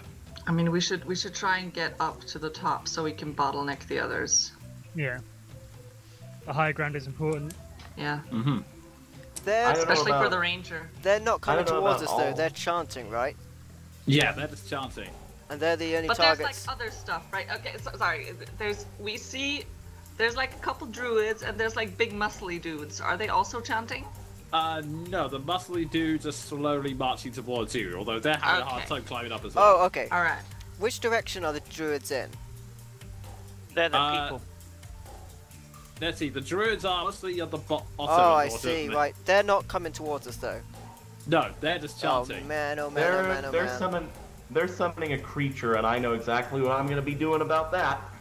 All right. Okay. Good stuff. I mean, yeah. Yeah. It's a long way. I'm gonna have to kill him. I'm a Okay. man with a horse. Okay, so Maldaf, you're just moving up there, right? Yeah, no, I'm going to hold my action in case anything comes within any sort of distance that I can do anything meaningful. Alrighty then. And with that, That makes Seth, sense. you're up. Right, I'm going to take a shot at the druid at the north end of the map. Yay, range guy! Okay, so yeah. Oh, I see, yeah. And sharpshooter doesn't impose advantage on long distance, so yeah, go ahead. Yeah, And- I've got up to 600 range, fortunately. And they get no Nice. cover, I think, as well. Yeah. I Not love that that they're with a in cover ranger. right now. Get advantage on the first round of combat if I go before them. Okay, go ahead. I'm gonna open up with a sharpshooter. No, Seth, learn from your mistakes. Sorry, is sharpshooter you manage to hit with the advantage. You take aim at one of the druids and you fire straight through. Go ahead and roll your damage. Oh, that is a sharp one. I'm so glad so many times you've missed with that sharpshooter. But you did have advantage, yeah. Yeah, you pierce straight through him, and you think you've hit a vital organ, and he is starting to cough up blood. It's an eye dart. It's an eye dart. Like, he is still continuing the charge, but he's doing it's not like he's ignoring the damage. He's going to finish this charge or die trying, basically. And I'll follow it up with a second one. Okay. Make him die trying. A normal one this time. There you go. Okay.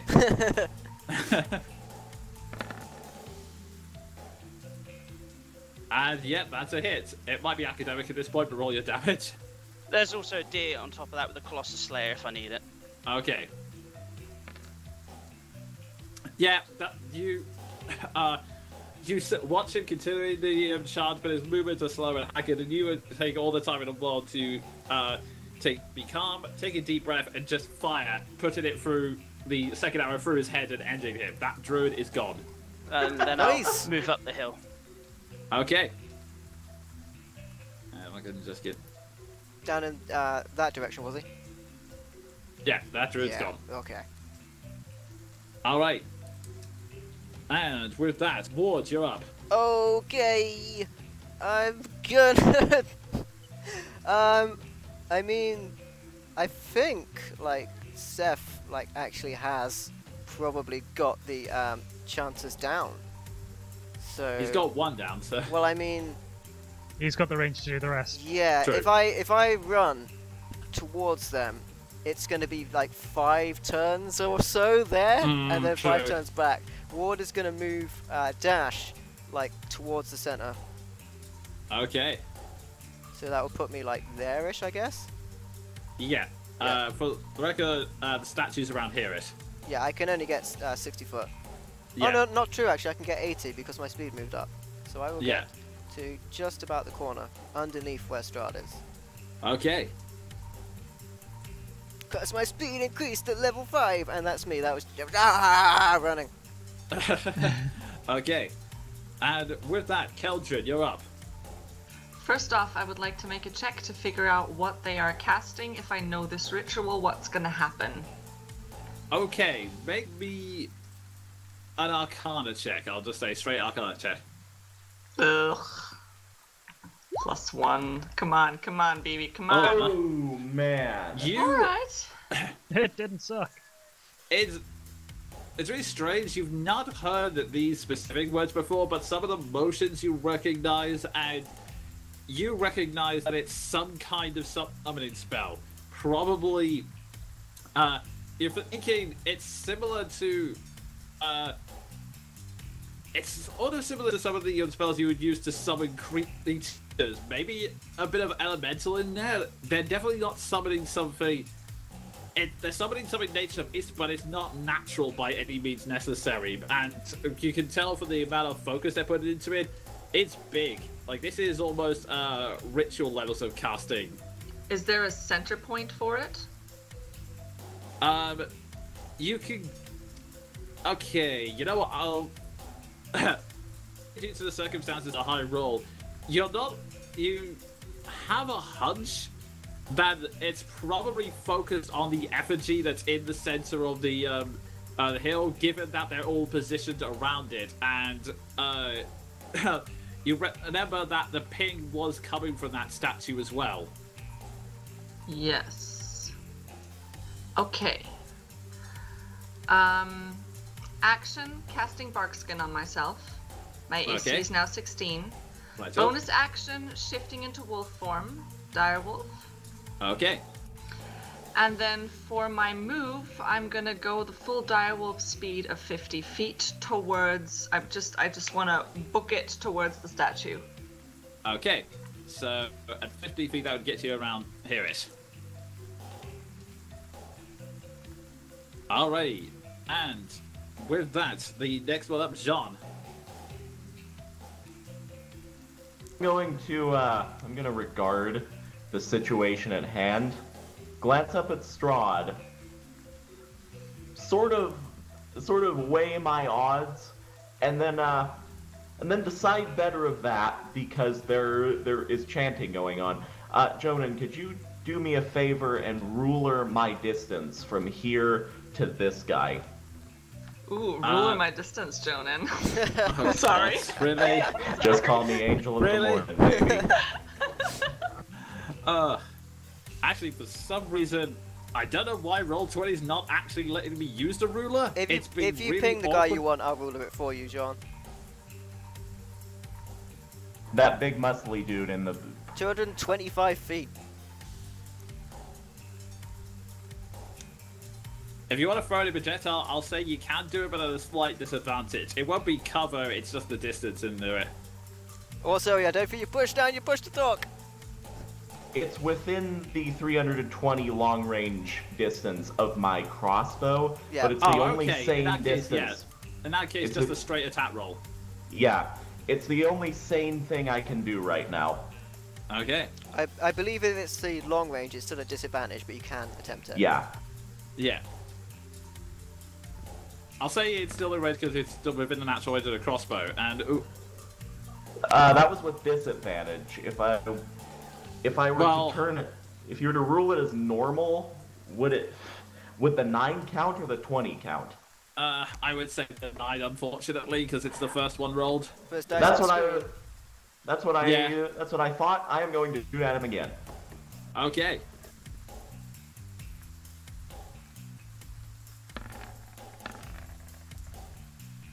$13. Okay, that one hit. Okay. That's that. And for the record, either roll would have hit in that one. Oh! Nice. You make a you take it, aim at the figure down below. You shoot him once, it zips over him. Shoot twice, catch him right in the shoulder, and it you can tell that it's hurting, but not too much. He's still able to keep walking. Okay, I'm going to just sort of spur Roman this way. Okay. Alrighty. And with that, it comes to them. First off, first off, Lily, the anger takes over her. She goes, Strahd, I will kill you! And she transforms into a wolf form before running a dash in front of Yusef. And the berserkers start to dash up the hill. It's a bit of a fair distance for them as well, only getting so far, especially with the rough terrain. And whilst all this is going on, Strahd is looking down at you, Ward, and he goes, give me a moment and I'll be happy to oblige you, but some of your companions are looking tired. Maybe they should rest. No! And then I'm all He is worried go- that John has turned into Corlett from the Company of Might and Valor. Yeah, reconnect. I had to refresh the screen because I screwed up the chat window on my end. Okay, so I'm reconnecting, and Don't I worry can about it. get to- Continue and it'll fix itself. yeah. So okay, so Hey. okay, so he's then going to cast sleep on you, and That goes on hit die though, so Yeah, he's also a Alright, really so- big bad vampire.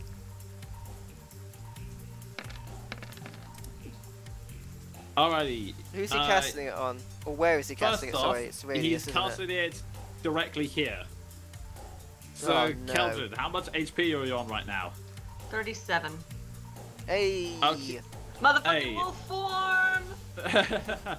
He cast it, but if it had been from a moment ago, you might have succumbed to its effects.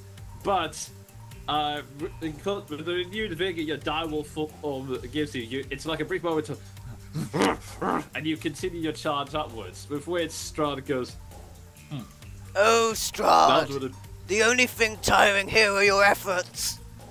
Oh snap! Strahd chuckles and goes, You always were the untainted one.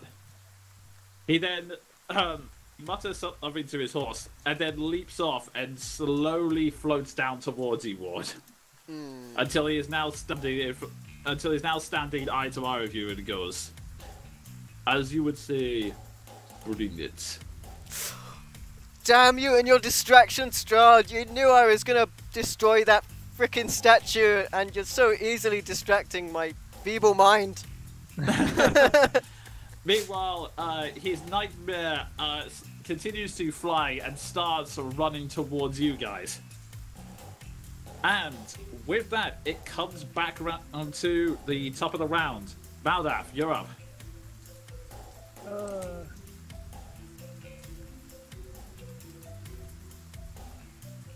That thing's still a mile away. Hmm. So I'll continue making my way up the hill. Okay. Probably about there. That works. Okay. At the top of the round. Sorry, not at the top of the round. What am I talking about? With that, Seth, you're up. Obviously, just holding my action for anything that I can do. I don't. Moving on to the next druid on my hit list. Okay. It's that one over there. Oh, Righto. I saw that Chris, bit. I better going Chris move Jericho my on him. camera The to him list. while he's still there. I'll open up with a straight longbow shot.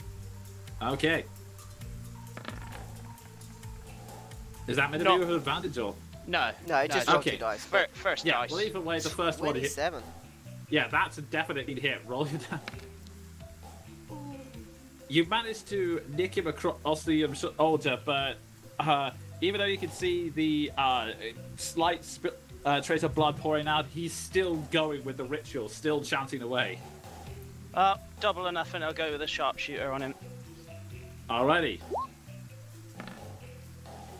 Ooh, I What? think that hits based on what we know. Yeah, I Yeah, think so 13 that's hit it. earlier. Yeah, that's a hit. Though Ooh. they don't really have that high AC. And Oh, He's he's dead. no Colossus Slayer. Headshots. Don't listen Yeah. to me, Seth. You sharpshooter all the time. yeah, another druid goes down with the the arrow flies straight through his skull, and he just goes harder, so and just collapses into the wet mud. I love you, Seth, so much. Okay. I'm gonna move. I don't know if I want to move forward anymore with the horse there. At the moment, I should say it's still flying at this point, but still. Also, it's still like 100 feet away. Okay. And Distances on this map are ridiculous. I know. I was worried about this when we were starting, but anyway. Ah, this is awesome. I've never had like a map like this huge. I've never before. had this big a fight. This is crazy. Yeah, this is Yeah. cool. This is cool. And I'm just at mad this that point- I'm melee. Yeah, Yeah, Seth's Speaking loving of the which- range at the minute. yeah. Yeah, Seth is just And- like, nah. This is Okay. fine. Alrighty, at this point, Strahd's going to use a legendary action to throw a punch at you, Ward. A punch. Oh my goodness. Wah! Oh shit! Okay, that would be a That's 17. so many dice. A 17 does hit.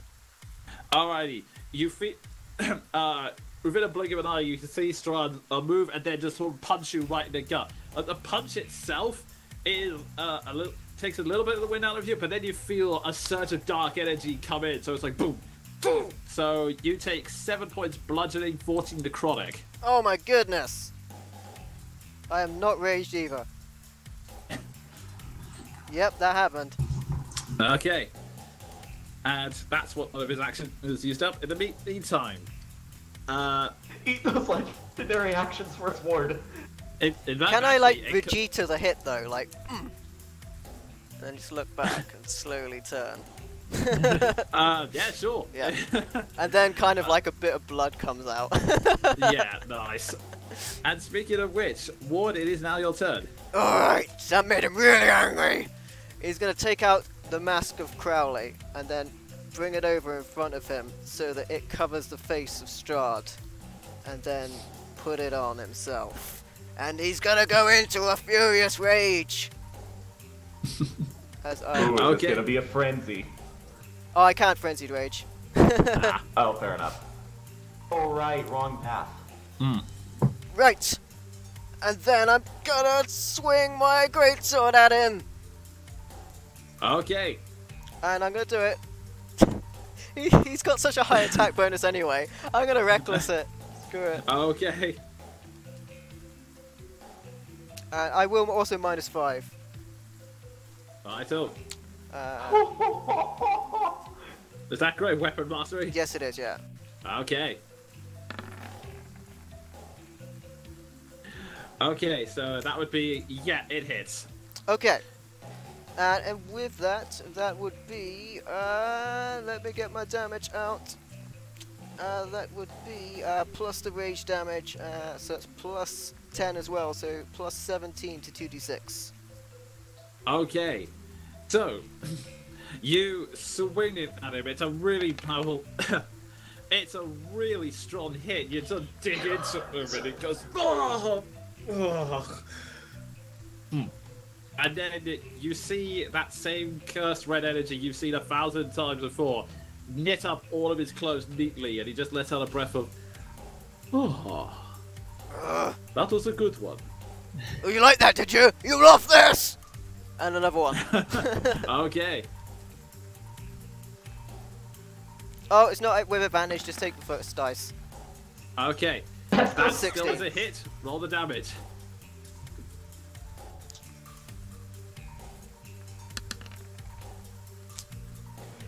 Wow, that's a damage.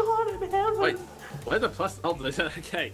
That is another strong hit. It comes in and he grits his teeth and he goes,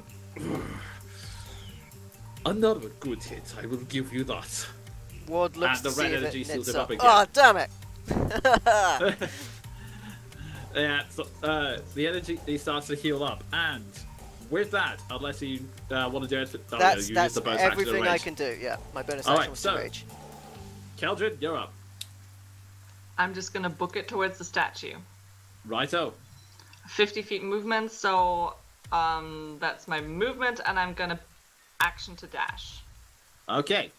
And I can't bonus action to dash again because I'm not a rogue, but at least that's 100 feet. Yeah. So I'd like to get, let's see, Yeah, you'd be about here. So you enter the. Yeah. bit You further, enter bit the- further. You enter the clearing just in time to see. To see him shrug off 50 damage. Yes. Not entirely strong off. The energy is healing, Yeah. but for reasons you can't quite describe, he's looking kind of annoyed now. Oh, I'm looking kind of annoyed. Yeah, that's my turn for now. Alrighty. And with that, John, you're up. Okay, thankfully you have given me something I can do. I am going to horf my spear at the nightmare. Okay. Night versus nightmare. Actually, no, not the spear. I have my crossbow out, so I'm just going to take 2 shots at it. Okay.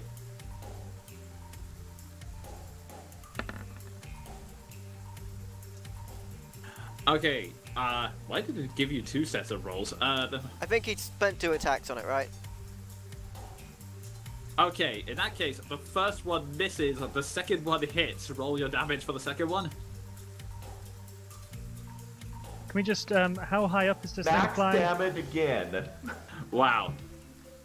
Once again, the horses charging across the sky. You fire once, it zips past. Fire twice.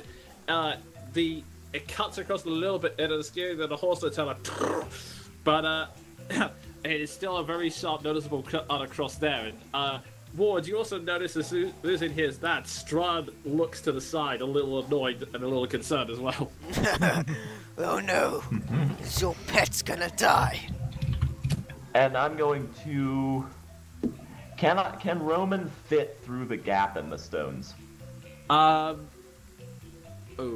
how big do I want to be? How thing mean is, do I want to be? I'm gonna quote that in the chat. It's no great loss to me either way because I can just leap off being a cavalier. Yeah, I mean, if every square is 100 feet, then just according to the map, that's still Yeah, like it would- 20 yeah, he feet would across. Yeah, that's a good point. He would fit. Okay, go. Okay, I'm just gonna stay mounted then and just move into the gap. Okay. Alrighty, and with that, it comes back around to them. This horse, it will, it is going to move this direction and charge down to fly down, and it's going to do a hoof attack on you, Seth. No. It's gonna hoof it. I see My it little there. nightmare, my little nightmare. Yo. Wow. So that's a 24 to hit. Yeah, that's just a bit. Yeah, you take you see it coming just in time as it lands the hoof down on you. You take 15 points of bludgeoning damage plus 12 fire damage. I refer you to Jonin's quote of how mean do I want to be? Yeah. If I may alter the Matt Mercer quote, how do you want to fuck us? Okay, and that's used up its movement. And at this point, Strahd looks at you. First, he snaps his fingers, and the electric and this red energy crackles around him for a bit before disappearing. He then stares at you and goes, "I offered you a lot, Ward. Tell me, who are you really?" And I would like Just you gonna to say, make. your incoming death. And I would like you to make. I'm just double checking one detail with this. Oh, what's that? Ward's immune to it? Oh, okay. Yeah, that better be a charm effect. Come on. I don't think I For get, fear. like, resistance to it as my type of barbarian. I think that's a frenzied. You must make a wisdom saving throw. Oh no, I got Let me so check something. I got so lucky last time we fought, like ridiculously lucky. Wisdom is not good on me. Yeah, I'm not looking forward to this if it's what I think Come it is. on, come on, hon. Come on, you can do it.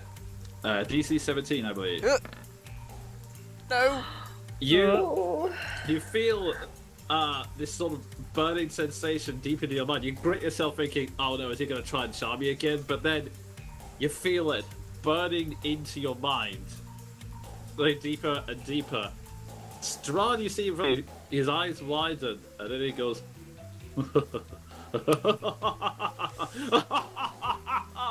"Oh, Ward, I could have helped you. I could have given you your form back." What? Quiet and die! Is he saying this loud enough for all of us to hear, being as he's a massive asshole and was probably shouting it? Unfortunately, no. That one he was saying to Ward, I'll say, John, make me a perception check. Keldrin, you would have heard it because of the wolves hearing. 21. Yeah, you heard it.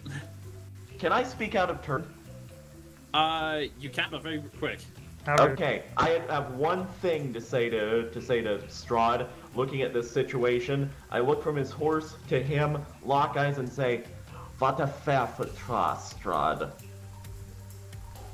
And I've just said you can, and Ward, you can understand me because you understand Arcadian, Elvish. I just told him to fuck himself. Strahd looks in your direction and goes, "Ah, more guests arrive." And that almost comes to its end. Although there is one other thing that goes on as the berserkers move up. Seth, as you're lying there, beaten and bloodied, you hear, as you're still recovering from the damage, and everything is dizzy around you. One sound suddenly brings you back to reality. It is a loud ooh, and you look to your side to see Lily howling to the heavens before staring straight at you with determination in her werewolf eyes. And you've heard howls like this before, but this is the first time it's been on your side, and it seems to cut through any doubts or fear you might have had in your situation, and it gives you the strength to keep going. Or, to put it another way, you've got inspiration, good buddy. Yes! Oh man! Bard! This is what happens when you recruit the enemy of Strahd. Lily can use an action to give, every time she fights Strahd specifically, I should point out, she can use her action to give anyone she can see an inspiration once per turn. Nice. And is this bardic inspiration or I believe it's the advantage advantage inspiration? one, right? It's advantage, Yeah. yes. Holy crap! That's awesome! Okay. So, with that, comes back around to the top of the round, and the druids are still chatting away. So, Maldraff, you're up. How far up is this horse flying? Within he used crossbow up- range. Well, actually, even more than that. He flew Came down down, to right? stab on. Yeah, Yeah. he flew down to stab onto there, so he's actually very close to you, right? He used it. He hasn't been able to fly back up yet. Kill it. I don't think I can, but I'll do. I know Strahd seems to like exactly. it, so we don't. Fuck it up. Yeah. I know exactly what I'm gonna do to this thing, and it requires some rubbins on my part, but I'm willing to do it on my turn. I want Okay. him to feel loss. Yeah.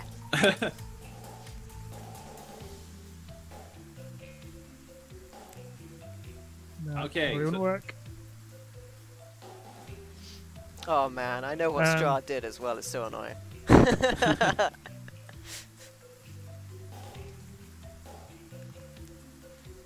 Maldraff is I just taking like will- this moment of thought for inspiration that comes to battle, and then Oh, you could use spirit guardians. I was going to wait till I got close to Strahd to do that. Fair enough. I think I'll try and toll the dead on it, because it's taken damage, isn't it? Yeah, because Yeah. we got shot. Oh, Okay. you're a 2d12 now. Okay, so remind me, wisdom save. Sorry, I have the wisdom card save or- nearby actually. Same thing. Wisdom save. There we go. I was trying to bring up one of those How similar about cards that? earlier. I But... got the actual spell card. Hey. Nice. What's your spell DC? Would I see that? I imagine it is lower than 16. And you'll know why I have that spell card nearby soon. Soon. Soon. Bong. My spell DC is 15. Okay, unfortunately, the horse manages to make it. You focus all your energy on casting a dawn. The horse looks at you and just goes, Oh, it's sassy okay. too. Sassy horse. not sassy, just more angry. Yeah. Heavy metal. Okay. Da-na-na-na-na-na-na-na. Okay. Anything else you'd like to do? Or, I really should get some cards so I can see what's a Could bonus you- action without Could flicking you through everything. spiritual weapon it? you Do you have that? Yeah. I think that's an action though. No, it's bonus action. no, it No. is a bonus action. You can Okay. also bonus action healing word Seth. Those are your two main bonus actions. Yeah. Yeah, let's heal Seth so he's actually gonna take another hit or two.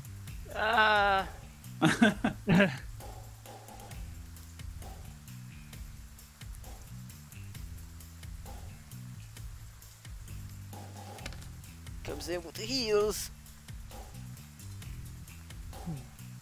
That was a bit rubbish. okay. I should probably swap that out for something else. A little bit perturbed that. That's plus your stat, right, as well, isn't it? Yeah, I think so, yeah. with your whiz, it's probably plus 3 or 4. Wisdom +4. Yeah. Okay, so Seven. 7. I should probably macro that. Yeah, you very quickly shoot off this healing word as you are a little bit perturbed that the horse seems to be resisting your divine power. And with that, Orge, you're up. Oh, me? Okay. Where is sorry, where is Seth, Seth? sorry. Yeah. Yeah, okay. Yeah, I thought it was. I was like, that's soon. Is the nightmare physically engaged with me at all? Yeah, it's right in front of you. Oh boy. Damn.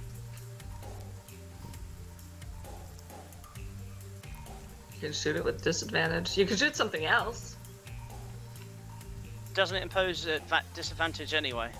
No, only if it's you're just shooting at the close thing range. that's next to you. I Yeah. don't know. It might be if you in combat, and it might be if an enemy's within 5 foot of you. Let's go check that. Sharpshooter. Oh, sharpshooter won't do anything about it. Oh yeah. Do rules. Yep. Everyone panicking to the internet. Hey, if anyone in the chat knows, feel free to post. I say so much reading. Aiming a ranged attack is more difficult when a foe is next to you. When you make a ranged attack, blah blah blah, you have disadvantage on the attack roll if you are within 5 feet of Yeah, a hostile I thought creature so. who can see you. So it's So all Right. it that. will Yeah. be disadvantaged regardless of what you attack. Yeah. I thought as much. Although don't forget, you do also have the inspiration now. True. You can Yeah. cancel it out to a regular roll. Regular Yeah, I roll. think I'm not really going to be able to take down this nightmare, so actually. You're a big damage house, though. Yeah, I'm going to Hunter's Mark it first. Okay. And yeah, I'll open up with a sharpshooter and I'll use the inspiration to bring it down to a normal roll. Okay. And it's taking damage, so you have Colossus Slayer.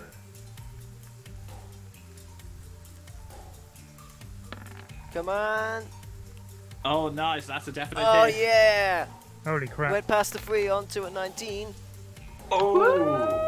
Oh, my. Nice. You, emboldened by the howl of behind you, you very calmly draw your bow back and shoot it right across the face, like almost just missing the eyes. It flicks up, and the horse goes in just pain and surprise as the you can see a lot of blood spurting out of the wound. And I'm gonna, yeah, I'll double down. I'll go for a sharpshooter again. Okay. Let's see. Yeah, unfortunately, it's thrashing about a bit too much, and its movements have been a bit frantic. So you shoot, but the neck just sort of moves out the way this time. Yeah, that's me. Okay. I'll move around a little bit, Okay. being within its threat range. Okay. So just take that down. Okay. It's still looking pretty strong, but it has some nasty wounds on it right now.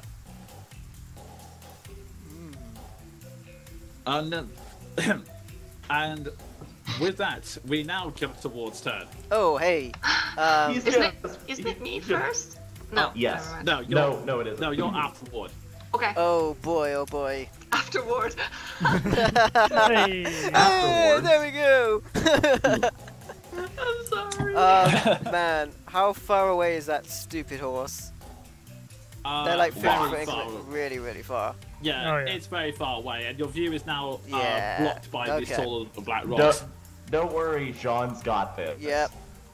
I'll give you like a thumb up. But kind of, I know you want to hurt him bad, so I know you're gonna do that. And I'm gonna move around the side of him to this side. Does he make any reaction if I go closer to the statue? He just smirks. Alright. And I'm gonna attack the statue. Okay, then. Alright.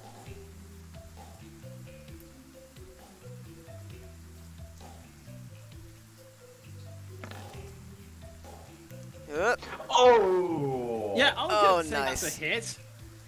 I mean, Nice. it's a non-moving target, so the AC was low anyway, but still. Also, Strahd doesn't know what the fuck these druids are doing. They didn't apparently consult him, so Yeah. he doesn't know shit, right? Oh wait, there's an Right? extra one for being a half-orc as well. Ooh, Ooh. fuck it up. 66 damage. Oh. 27. 27. You come around looking at him, and you just channel all of your rage and fury from the very pointed words Strahd's just made, and you slice into the statue, and it's a very crudely made statue, but you can tell you slice off what would have been an arm on the statue, and now you carved off a huge chunk of it. You can see a slight glow coming out of it, and coming from deep within the center of it. And seeing this, Strahd looks at it, then looks at you and goes, "This is your last chance, Ward." Gonna attack it again. This reminds me of that bit out of Demolition Man. It's like, add in a firm tone or else. I am just gonna check something real quick. Let's see. Yeah, that's a hit. It's okay. Not, It's a statue. yeah, it's a little slippery, but you're still managing to get some putters into it. Okay. You drive it into it, but the unfortunately, you don't get quite all the way to destroy it. You make like a massive groove into it, and it looks like it's barely holding together. So unfortunately, my critical gives me a bonus action attack as well. Okay. There's also a direwolf heading going Yeah. head first to it, and you lose your rage if you don't make an attack. Does that Oh, count? that's I'm actually a not point. sure. I should attack him at least once. Oh, I will lose my rage. I'm just imagining you go with that second strike. You go through the statue and into him. Well, sort of. It's more that the sword gets dug in. There's like a brief moment where you go as it gets stuck, and then you swing round to Strahd. You pull it out, then go for the second strike, which just manages to hit Strahd as he's Good. I just needed to attempt to attack him. Didn't need to hit him, Yeah. but I still hit him for 16. Okay, you hit him, and it's a full smack across the chest, and this time you don't see the red energy healing it up. It's just it's left like a little groove on his chest. Oh, that makes me so mad I didn't send the other 2 attacks at him. But that's fine. Ward didn't know that would happen. Yeah. But he then wipes his mouth and then goes, "Your choice, then." And the first thing he's going to do is a legendary action to do another punch to your stomach. Okay. Okay, no, wait, one sheet. This one I might not be Vegetaing. Depends if he hits you. Let's see. Dodge! Holy God, it's a crap! 10. Natural one. Natural one. Yeah. 1 and a 2. Holy crap. Yeah, I will say for this. That's gonna hurt your fist. Yeah, this time he goes to the punch, but this time you're more aware of it. Actually, just sort of bring your blades directly in front of it, so it's like. I totally just imagined you doing an Alucard from Helsing and biting his hand. That is exactly what went through my mind as well, Jean. I was like, lift up the mask and bite it, but it is necrotic, so if he touched me like the vampire staff, I do believe it would have still hurt me. Yeah. But nevertheless, the blade will block the attack. Your tricks are becoming old, Strahd. Strahd just goes and licks the blood from his wounds. But that was a legendary action. He was taking out a turn. So Yeah. Keldrin, you're up. Okay, I'm gonna, because I've just been running for 3 turns now, I'm going to use all the momentum of that run, and I'm just gonna smash into the statue, aiming with my wolf jaws for the green glow. I want to Nice. I want to like nom on the stone and just smash the statue to smithereens. Is my plan. Okay. Let's see if it works. It's a bold Okay. move. This is the So dire perception wolf. first. Perception Bull rush. first to see if I can see the stone, I guess. Well, at the moment it's now visible, so there is it's kind of like this statue with a mound of twigs, and there's like a faint bluey glow coming from it. So it's more visible at this point. Okay. So just tell me what I roll, because I'm scared now. Okay, Since you said you're going for like a bite, I will Be back say in just a just make sec. it. No worries. Sure. I will say make an attack roll. Okay. Okay, so that's +5 for my wolf form. Come on. Please go. As you bounce towards it, although Oh no. Oh, no. you bounce towards That it. run made you and tired. Well, actually, I was gonna say, how are you approaching the statue? Just straight on like that? That would take me past Strahd, right? Yes. So I'm gonna say. I have enough space that I can like turn around a little bit. So I've been trying to Okay. avoid Strahd, which is why I don't hit the statue quite as much. I will. Okay, in that case, I will say it's not an attack of opportunity, but as you go to bite it, Strahd just puts a hand down and just shoves you back. Motherfucker. Oh, kitty. Okay. We have another combatant. Like, Check it so out. yeah. cause like Uh, that's only 80 feet, and I can move 100 total. So if I like angle around here and the 30 feet from here, that was kind of Yeah. kind of my plan. Yeah, I'll just say that Strahd reaches over water just sort of pushes you out the way just to because you don't actually hit the statue, unfortunately. God fucking damn it! And that's all of my turn again. Yeah, so I'm I'll say wasting you're all my around. shit. I'll say you are here now, Okay. and with that, Jean, you're back to turn because you're up. Yeah, perfect. I'm going to use a double move to charge this way with Roman, Okay. and then I'm going to action surge, leap off my horse, and just do, you know, that 300 slow-mo strike overhead.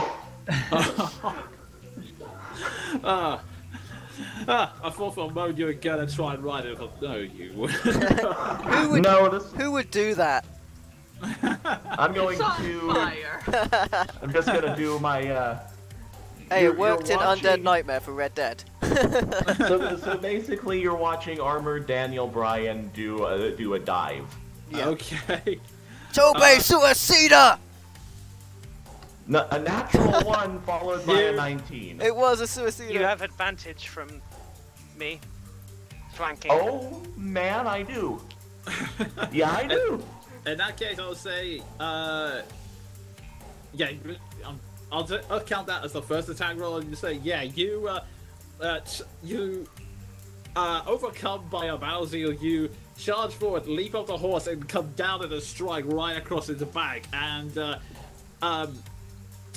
the nightmare lets out a furious, angry as it the blade 12 cuts into it. damage. Yep. And he takes that. If I can just get Roll20 to incorporate me. And I would like to land, roll through, and then just right up toward the throat. Okay.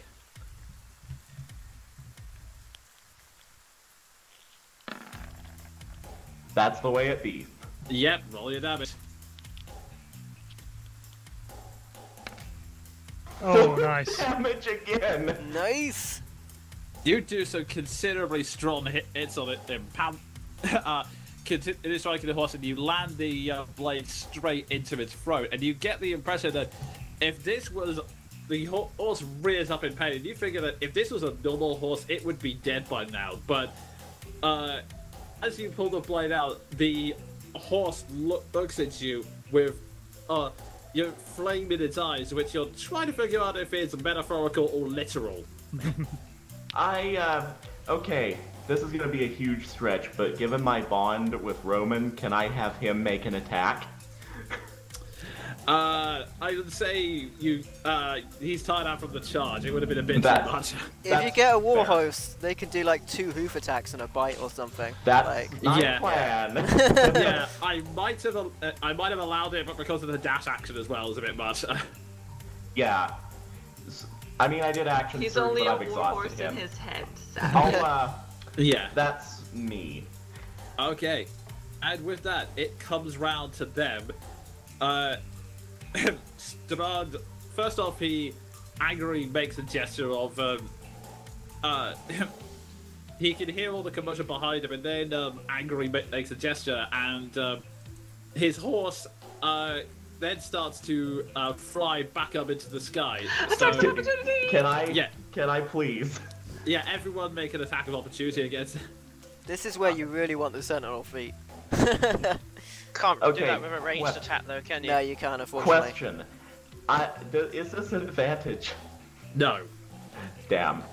it's just a straight attack of opportunity. 27. Okay, Nice. that's a hit. Bullshit. Actually, that does just hit. Oh my god. 12 points.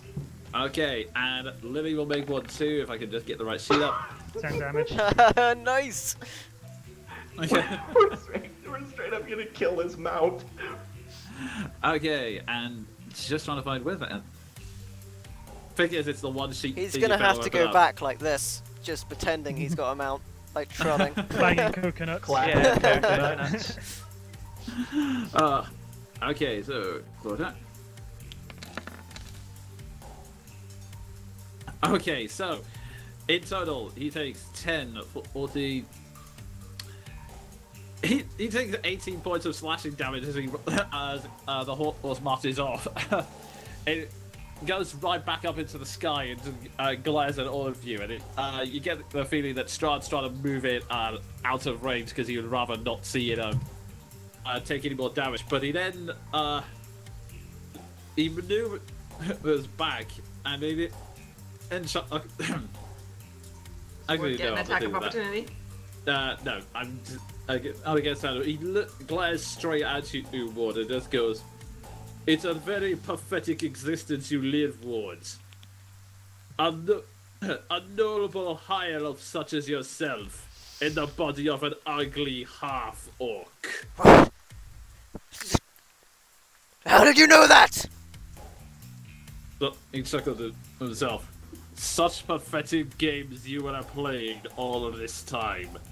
I'm afraid this is what happens when you spurn the hand that tries to feed you. And he is gonna do. Let's check something out. Yeah, he is going to cast mirror image on himself now. And you see these illusionary copies flashing all around him just to protect him. So, and he then grits his teeth, and you see the cuts he had made to him like slowly heal up, not with a red energy this time, but slowly heal up. And as he's surrounded by these mirror images, he says, "Come, do your worst, you pathetic creature." Yeah. You can attack him. This is the attack of opportunity, right? No, he hasn't actually moved now. Oh, okay, okay. Okay, and meanwhile the berserkers are still trying to make their way up the hill.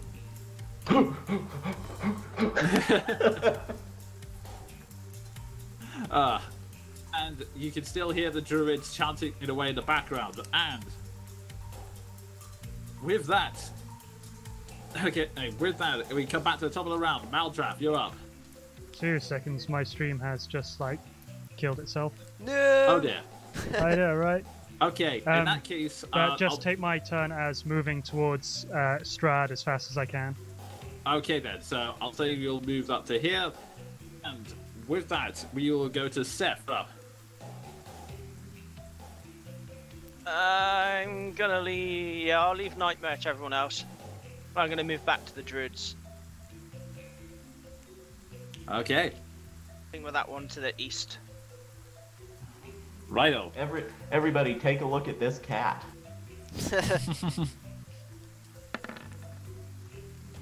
That's such a reluctant is a kitten. Kitty. Aww. Not Yeah. disadvantage this time, so it would have been the 20. Yeah, either way, Still a either hit. one would have hit, yeah. And it's another strong hit. You hit it right in the arm, and it still continues its charge, but grimacing.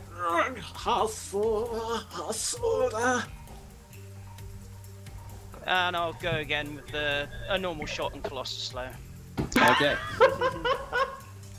So That's a hit. nonchalant. I'm like looking around for which ones are left alive. It won't matter. He's gonna kill it in a moment. Yeah, that is yet another headshot. Goes straight there through he the. Goes straight through his eye. Also, I'm gonna have Bloody move that way because I forgot to do it on the enemy's turn. And I'm gonna move forward a bit. okay. All right, and with that, Ward, you're up. Oh right, okay. There are tons of him, right? There are mirror images vanishing around. You can still make the attack, but I'll have to see if yeah, I'll be rolling a dice to see if you actually hit him or just a mirror clone. Still raging, but visibly shaken from what he's heard. He's just gonna go and attack.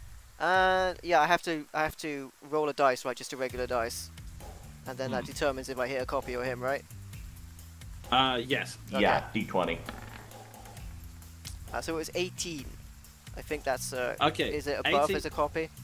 Yeah. I believe yes. I'm just gonna double You know, check I the exact specific. probably got the spell card. It's 10 or above at the beginning. Okay, so Yeah, it's a so copy. above it. Yeah, you've hit a copy. I still so have to hit you- its AC. Yeah. Of course, it's a natural 20. You focus all of your energy on him and you go, I'm gonna kill you! You swing right at his head, you look terrified for a second, and then it disappears. Well, that And that Strahd still looks gives at me a Sensei. bonus action. So Just okay. messaging I'll go Naruto. again. Poof. 12 or above this time. okay. Yeah. No, so that's him. Yeah. He stands there to smirk at you, and then as he does so, you swing your blade straight at him, and that is a hit. Look at damage. Oh, it looked like almost a 1 for me. I can't wait to take that fighter level next. and crit on 19s hopefully. Hmm. Huh. 12 damage. Okay, he grits his teeth as he spelled cast and just looks back at you and his face a full-on mask of fury. And speaking of which, on this turn, he is then going to. Oh, I've got that bonus attack from my critical. Oh yeah, go ahead. I'm gonna go for another strike. Oh man. This will be a 12 again, won't it? 2. 2, it hits him. When I make, Yep. well, it might hit him. Let's make the attack roll. 16. Okay. Unfortunately, you go for another swing. This time, his hand catches it.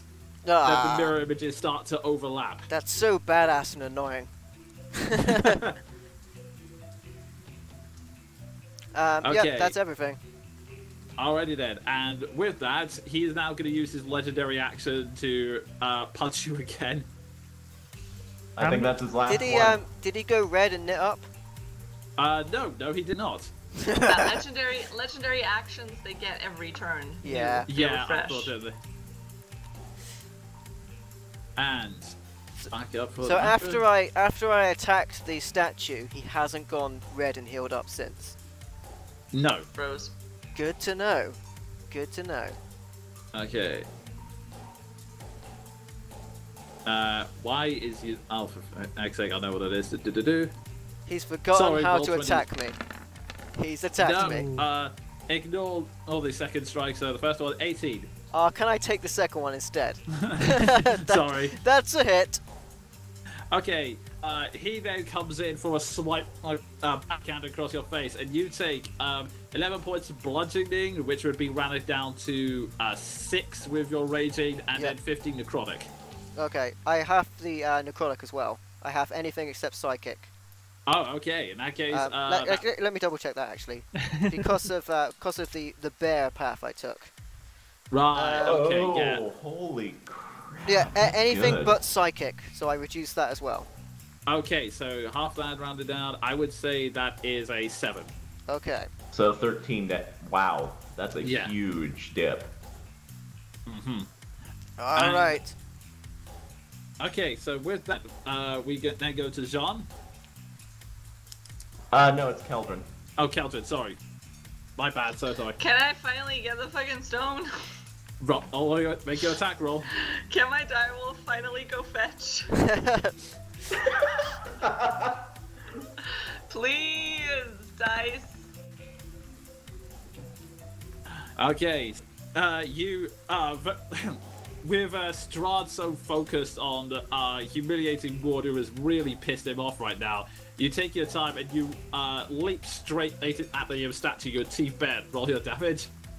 Oh, damage. Oh shit, I didn't think. Wait, hang on. I was so sure that I would not manage. Oh no, wait, hang on. 2d6 3. I need to do the dice roll thing. Hang on, I'm just gonna do this in the meantime to make you think that you're entertained. It's Strahd, like, Woo! whatever he's done to Maldraff as well. That's just horrendous.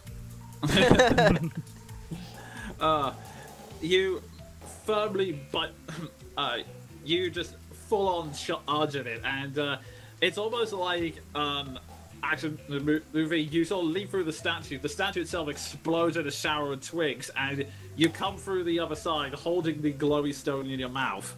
Yeah. Nice. That's all that I wanted. And as you do so, Seth, because you're keeping an eye on them, make me a perception check. Oh, Nice. That's a good check. You've been making eagle eyes at all the druids, and you notice that they all go, hi, nah, hi. Oh. They are now visibly worried and terrified. Yeah. It's gonna turn up anyway, and it's just gonna fuck everyone's. It's like when you summon an elemental and lose concentration. Yes. It's like, oh no! No.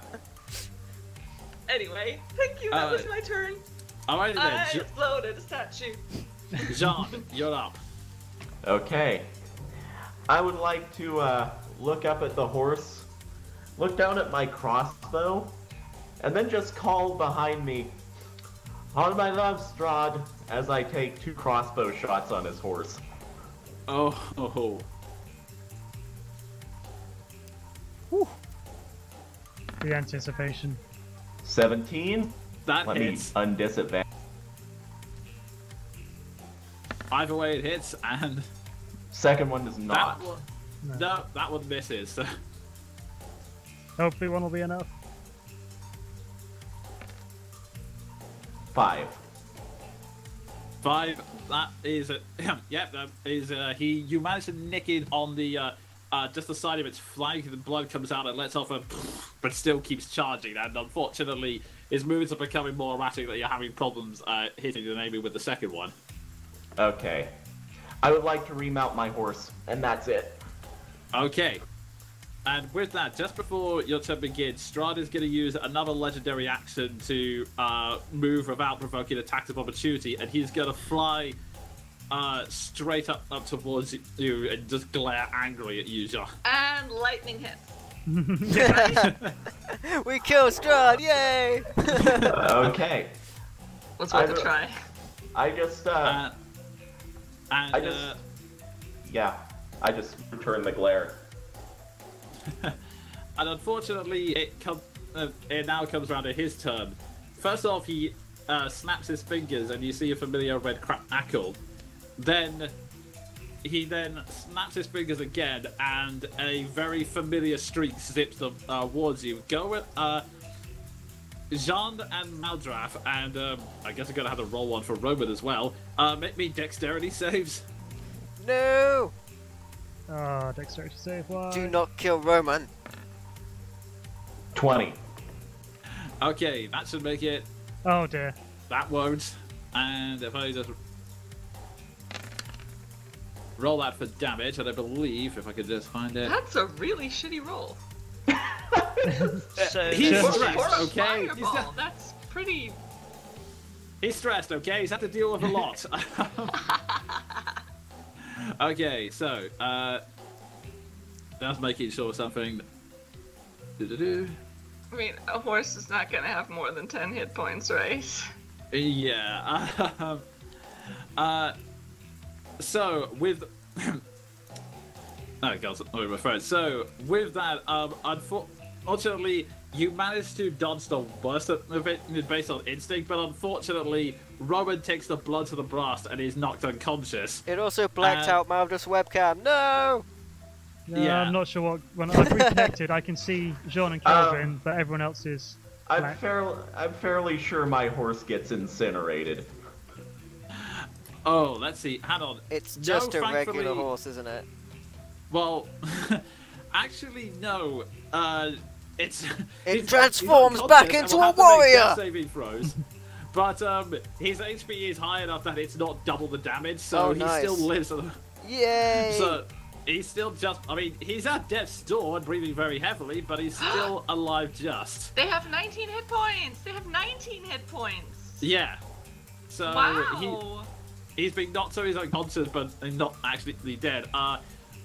Maldav, you Strong take boy. 22 points of fire damage. And with you on it, it's 11. I like to imagine I dive, look over at my smoldering horse, then look up at Strahd with my mustache smoldering, and just... So Strahd goes back. You started it. And then, Did we? he then uses the rest of his movement to fly down in front of you. Let's see, yeah, fly down towards you, and then Uncle Thing goes, come on, that's me again. He then flies down and goes, now where were we, pathetic creature?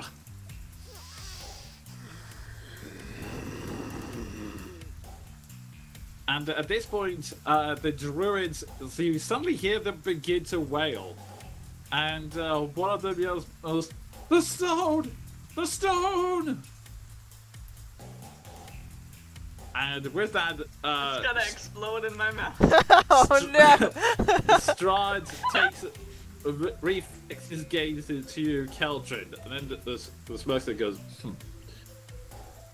well, I'd been meaning to kill you as well. And with that, we go back up to the top of the round, and Maldraff, you're up. He's transformed into Edok from the Company of Might and Valor.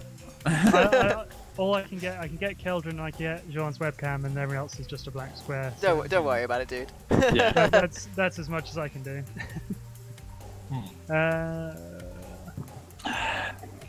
I shall carry on running towards Strahd and Ward and everything. And then Okay. at the end, I shall heal myself somewhat. Okay. Pick which one's going to be best. Cure wounds is gonna be better. Yeah, I was just looking. Yeah, I shall do that then.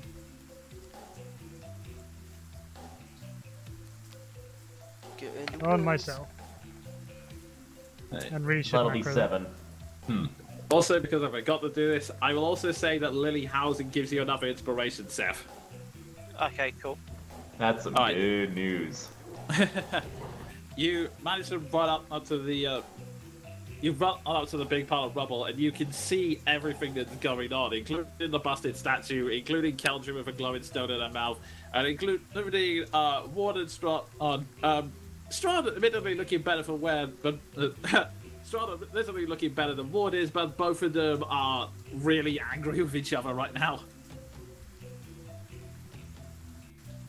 And with that, we move. And with that, we move on to Seth. It's your action. I'm gonna put one straight into the nightmare and hopefully take it down. Okay. Oh, yeah! Yeah.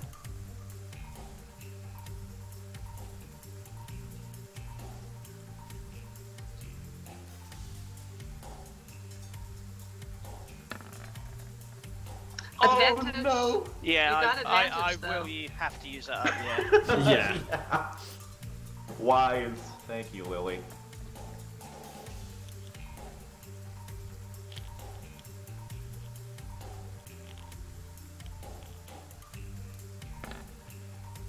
Oh Oh no! no!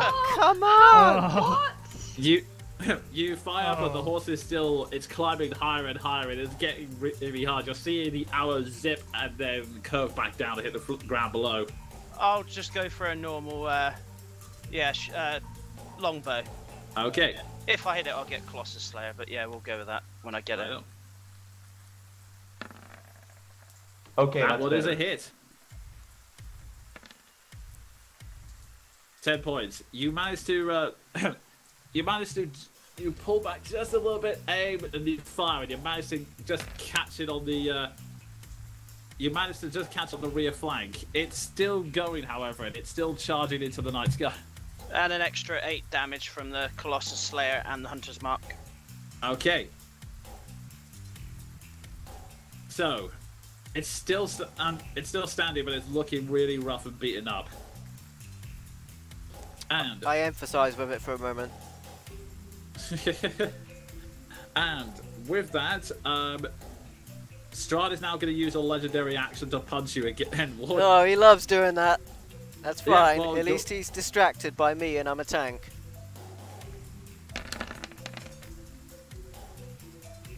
Every So- time you do that with all those dice, it's just like, no. So that's another 12. Yeah, That's definitely a hit. 24. yeah. So that is 5 bludgeoning and 16. That's 8. So yeah, it's about another 12. Another 12 in total. Yeah. Okay. Okay. And with that, it then comes round 2. Wards, you're up. Oh, hey! Now I'm gonna start putting in the big beats. Okay. Let's do some reckless attack and great weapon master. Righto. Oh yeah. Oh yeah. Oh yeah, I love it. Randy Savage. Oh yeah. Oh yeah, dig it. That's a clean hit. Although Excellent. roll the dice one more time because I believe there's still a mirror image copy around. Oh damn it. Oh Okay. yeah. So many oh yes. Although it's very high this time, right? So you should be able to hit. Mm-hmm. 2 is Of course you good. say 2 that. is a hit. It needed to be low. Yeah, that is true. So you managed to strike. I believe that is the last. Actually, no. There's still one more mirror image copy, but you're able to strike him through it and smack him straight in the. Nice. 23. He takes a big chunk of damage. Unfortunately, checking it, he does have resistances, so that's going to be rounded down. But nevertheless, it's still a good Boo. hit that smacks him in the face. I'll go for another one. This time a regular attack without the Okay. great weapon master. Still reckless though. No, I can only do that my first attack. Okay. It would be so good if I could do it otherwise. And there we go. Okay, and just roll the dice again. Oh, my bad. Yeah, you're quite right. I got ahead of myself. I want to kill him so bad. I know. And Oh, that's a hit. That's First time fine. natural In one's this good. instance, a 1 is good. Because that means I Yeah. hit him and not a copy. Yes. Yeah, 11 points of damage. Okay, so you see him knock about, and then the red energy comes back again as Oh, he clicks back no. around, and I then thought it'd gone. he goes, "Why are you pretending to be so primitive, Wards? You know what you really are." Shut up! Okay, and with that, Keldrin, you're up. Remember that you Oh, might not be able to gee. make bites of the attacks because the stone is in your mouth. Yeah. Oh gee, oh gosh, oh darn. You are Okay. way out of his attack range though, so I am going to... You know what? I'm gonna move the 100 feet over here to Maldrath. And if I can, I'm just gonna put the stone into his, I don't know, hand. Hand. The traditional place to put things. in his paw. And that's probably gonna be my entire round again. I'm being super useful. Yeah, that is fine. You, Maldav, you watch as the big direwolf charges straight towards you. You're unsure about what to expect at first, but then you just go... I'm gonna do that thing like when you're playing with a dog and it's got a ball and it's just covered in slop and you're just like, thanks. Just don't throw it for her to fetch it, okay? Okay. I can only imagine with a direwolf, it's literally just gonna be like the alien saliva just coming down. Like, Yeah. I'm just gonna put that in my bag, I guess. Okay. That was my turn. Okay, and with that, Literally playing fetch for the entire. and with that, on his Strahd's gonna use one more legendary action to punch Ward again. Yeah, he does. Didn't he want to kill me at some point? I'm sorry. No, Well, it's he's You're good. out of his range. He could punch me You're at out of his range and least 2 more times. 16. 16 is dead on. It's dead on. It's a hit. Okay, so he swings straight at you and then manages to catch you straight across. That is 4 bludgeoning and 9 necrotic. Somewhere someone's saying he's not getting beat. He's getting mad. But I'm actually getting beat. What was the total damage? Sorry. 4 bludgeoning, 9 necrotic. Okay, 13 in total then. Yeah. Oh wow. Okay. Yep. Okay. Why is And this map so big and why did we split up so much? Okay, and with that, Jean, you're up.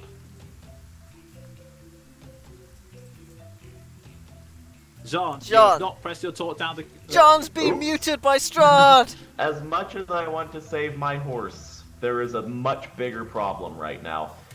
Just in a rage, I'm gonna move here. Can I see between the stones? Just. I mean, it would still count as having cover, unfortunately, so it'd be a disadvantage. Okay, I'm gonna double move and just get up here. Okay. And then, Tank is on the way. Okay. As you do so, you move up and you march towards him, and then with that, it comes back round to them, and the the druids all yell as one, Strahd, the stone, we cannot complete our ritual without it. Sucks to be you. And Strahd instantly turns around and goes, "Shut up, you're useless." The more you know, eh? And I don't know how you know what you know, but it'll do you no good. You failed, Strahd. He goes, "Indeed. If you..." And he relaxes a little bit. And it's kind of strange because you're still seeing the mirror image copies, but you're seeing this anger and rage in his eyes. And he's just... So, luckily he goes, "Right. It is true. You are. No, but I wonder how long you'll continue to play your pathetic games, Lord. Pretending to be a dumb idiot. Constantly lying about who you really are. And how you got the name of Backbreaker. And honestly, having found the true story, it's so anticlimactic. But before I leave this before I leave this boring game behind, allow me to give you a taste of defeat." And then he is going to go straight for a bite attack on you. Oh.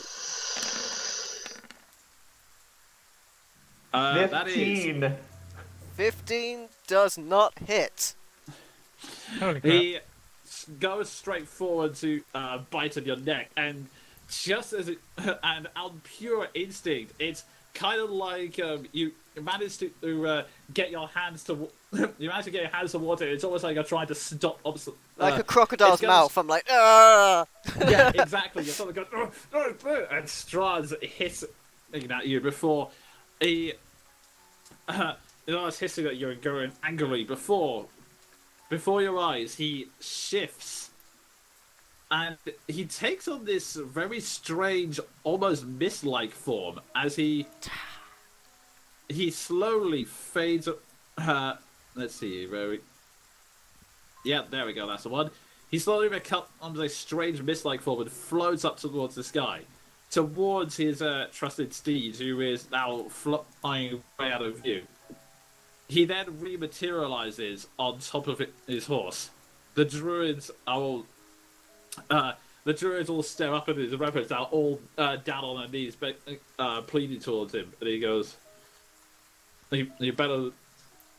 You'll win today, but but rest assured, my friends, you have this victory today is a petty one. You."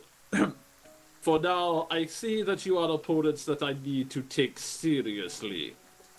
And you have raised many offenses against me. I would have been happy playing with you for sport. I would have been happy even offering you positions. But I see now you are people who I can see now the time for games is over. And he stares directly at you, Ward, as he says that. And he then goes, "Oh, and by the way, this is what happens to those who fail me." He snaps his fingers, and then several bolts of lightning rain down from the heavens and fry the remaining druids, who all scream as they, the embers surround or scream as the lightning pierces through them, and there's some of their corpses are just left as charred husks, others just dissolve into ash and fade away on the wind, sinking deep into the mud. He takes one last glance at the mist wall behind them and then goes, "Until we meet again. But one last thing. Would you mind telling me where Irina is? And Ward, make me one last wisdom saving throw." Oh, Come on, come on, come on. You can do it. Can Lily howl before that? Because it's technically the enemy's turn. Oh, no. so close to a 20. You resist so hard to try and see it, and then it goes, That's why I couldn't find her. Farewell. And he with his horse, he snaps at the reins of his horse, and they fly straight off to the distance, disappearing from sight. And so, you are all left standing there in the rain, with just the slow, melancholy silence. Roman is like making harsh breaths, and you don't know how long you don't know how much longer he's gonna live. Keldrin is gonna poof out of wolf form and cast a healing word on Roman. Okay. Ward just drops his weapon in the rain and slumps down on the ground. I'm just running this way. Yeah. You run towards Roman, and just as soon as you're fearing the worst, a faint glow comes over Roman. You turn back to see Keldrin muttering under her breath, and then you turn back to Roman to see his eyes flicker open, and he lets out a weak.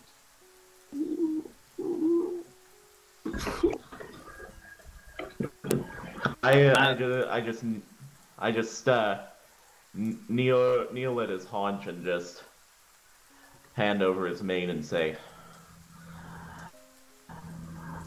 "That was a good show, old. I'm glad I had you with me." I turn back to Keldrin, just regarding her shakily, and I get to my feet and approach. Keldrin has turned back to look at Ward. Looking face down. And the rain continues to pour down. The battle has left you shaken. In some ways you've grown stronger, but in other ways you're still behind. And now, you are no longer Strahd's playthings. You are Strahd's enemies. With this knowledge sinking into your mind, You're gritting your teeth. We're still his playthings. He could have lightninged us. That is also true. But he now knows where Irina is. Yes. And we have someone guarding her, but I don't know.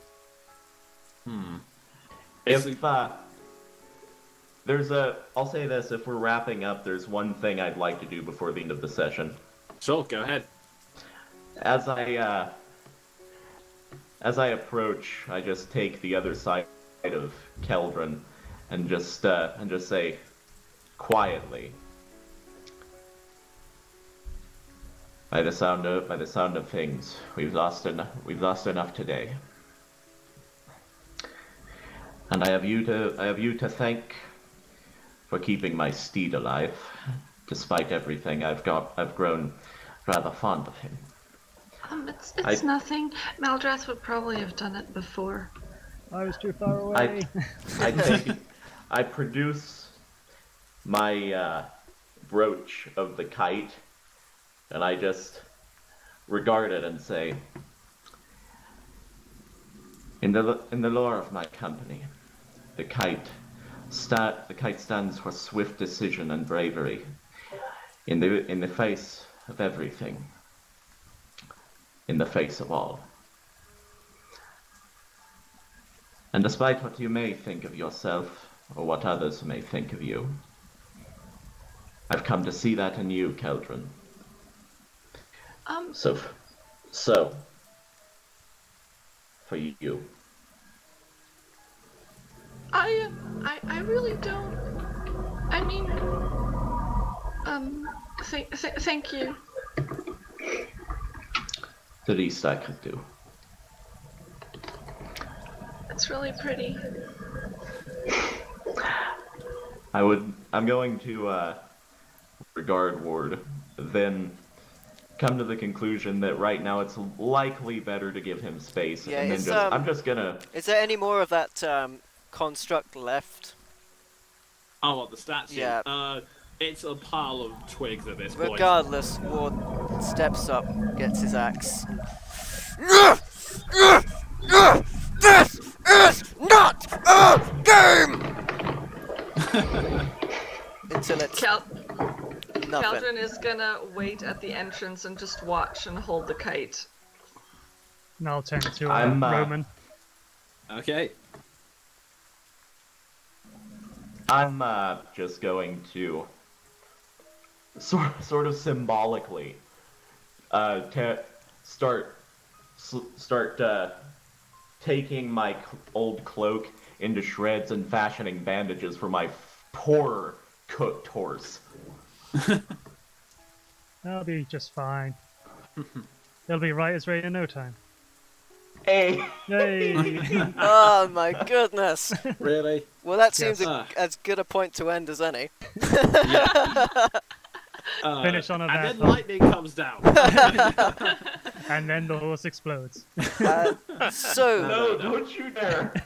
Okay, but yeah, as secrets and weaknesses have been revealed, there have been things won and things lost. You can continue to investigate the hill next time, but until then, this is where we're going to be ending the session, just because other people have other commitments. But yeah, thank you for everybody. thank you everybody. It's been such a pleasure to have you here. I love streaming D&D. Gonna be getting more D&D on the channel, so watch out for that. It just remains for me, MVL Gaming, to thank our wonderful DM, the Jonan Monkey, Nico, who played Keldrin, Odin, who played Seth, Sven the Crusader, who played Jean, and Panther Leo, who played Maldrath. That's it for us tonight on The Curse of Strahd, and we will see you next time. And Thank you to everyone who stopped by on my channel. It's been, just as a teaser of what's to come on MVL's channel, all I'll say is this: beware the worm callers, and remember always that death is just a feeling.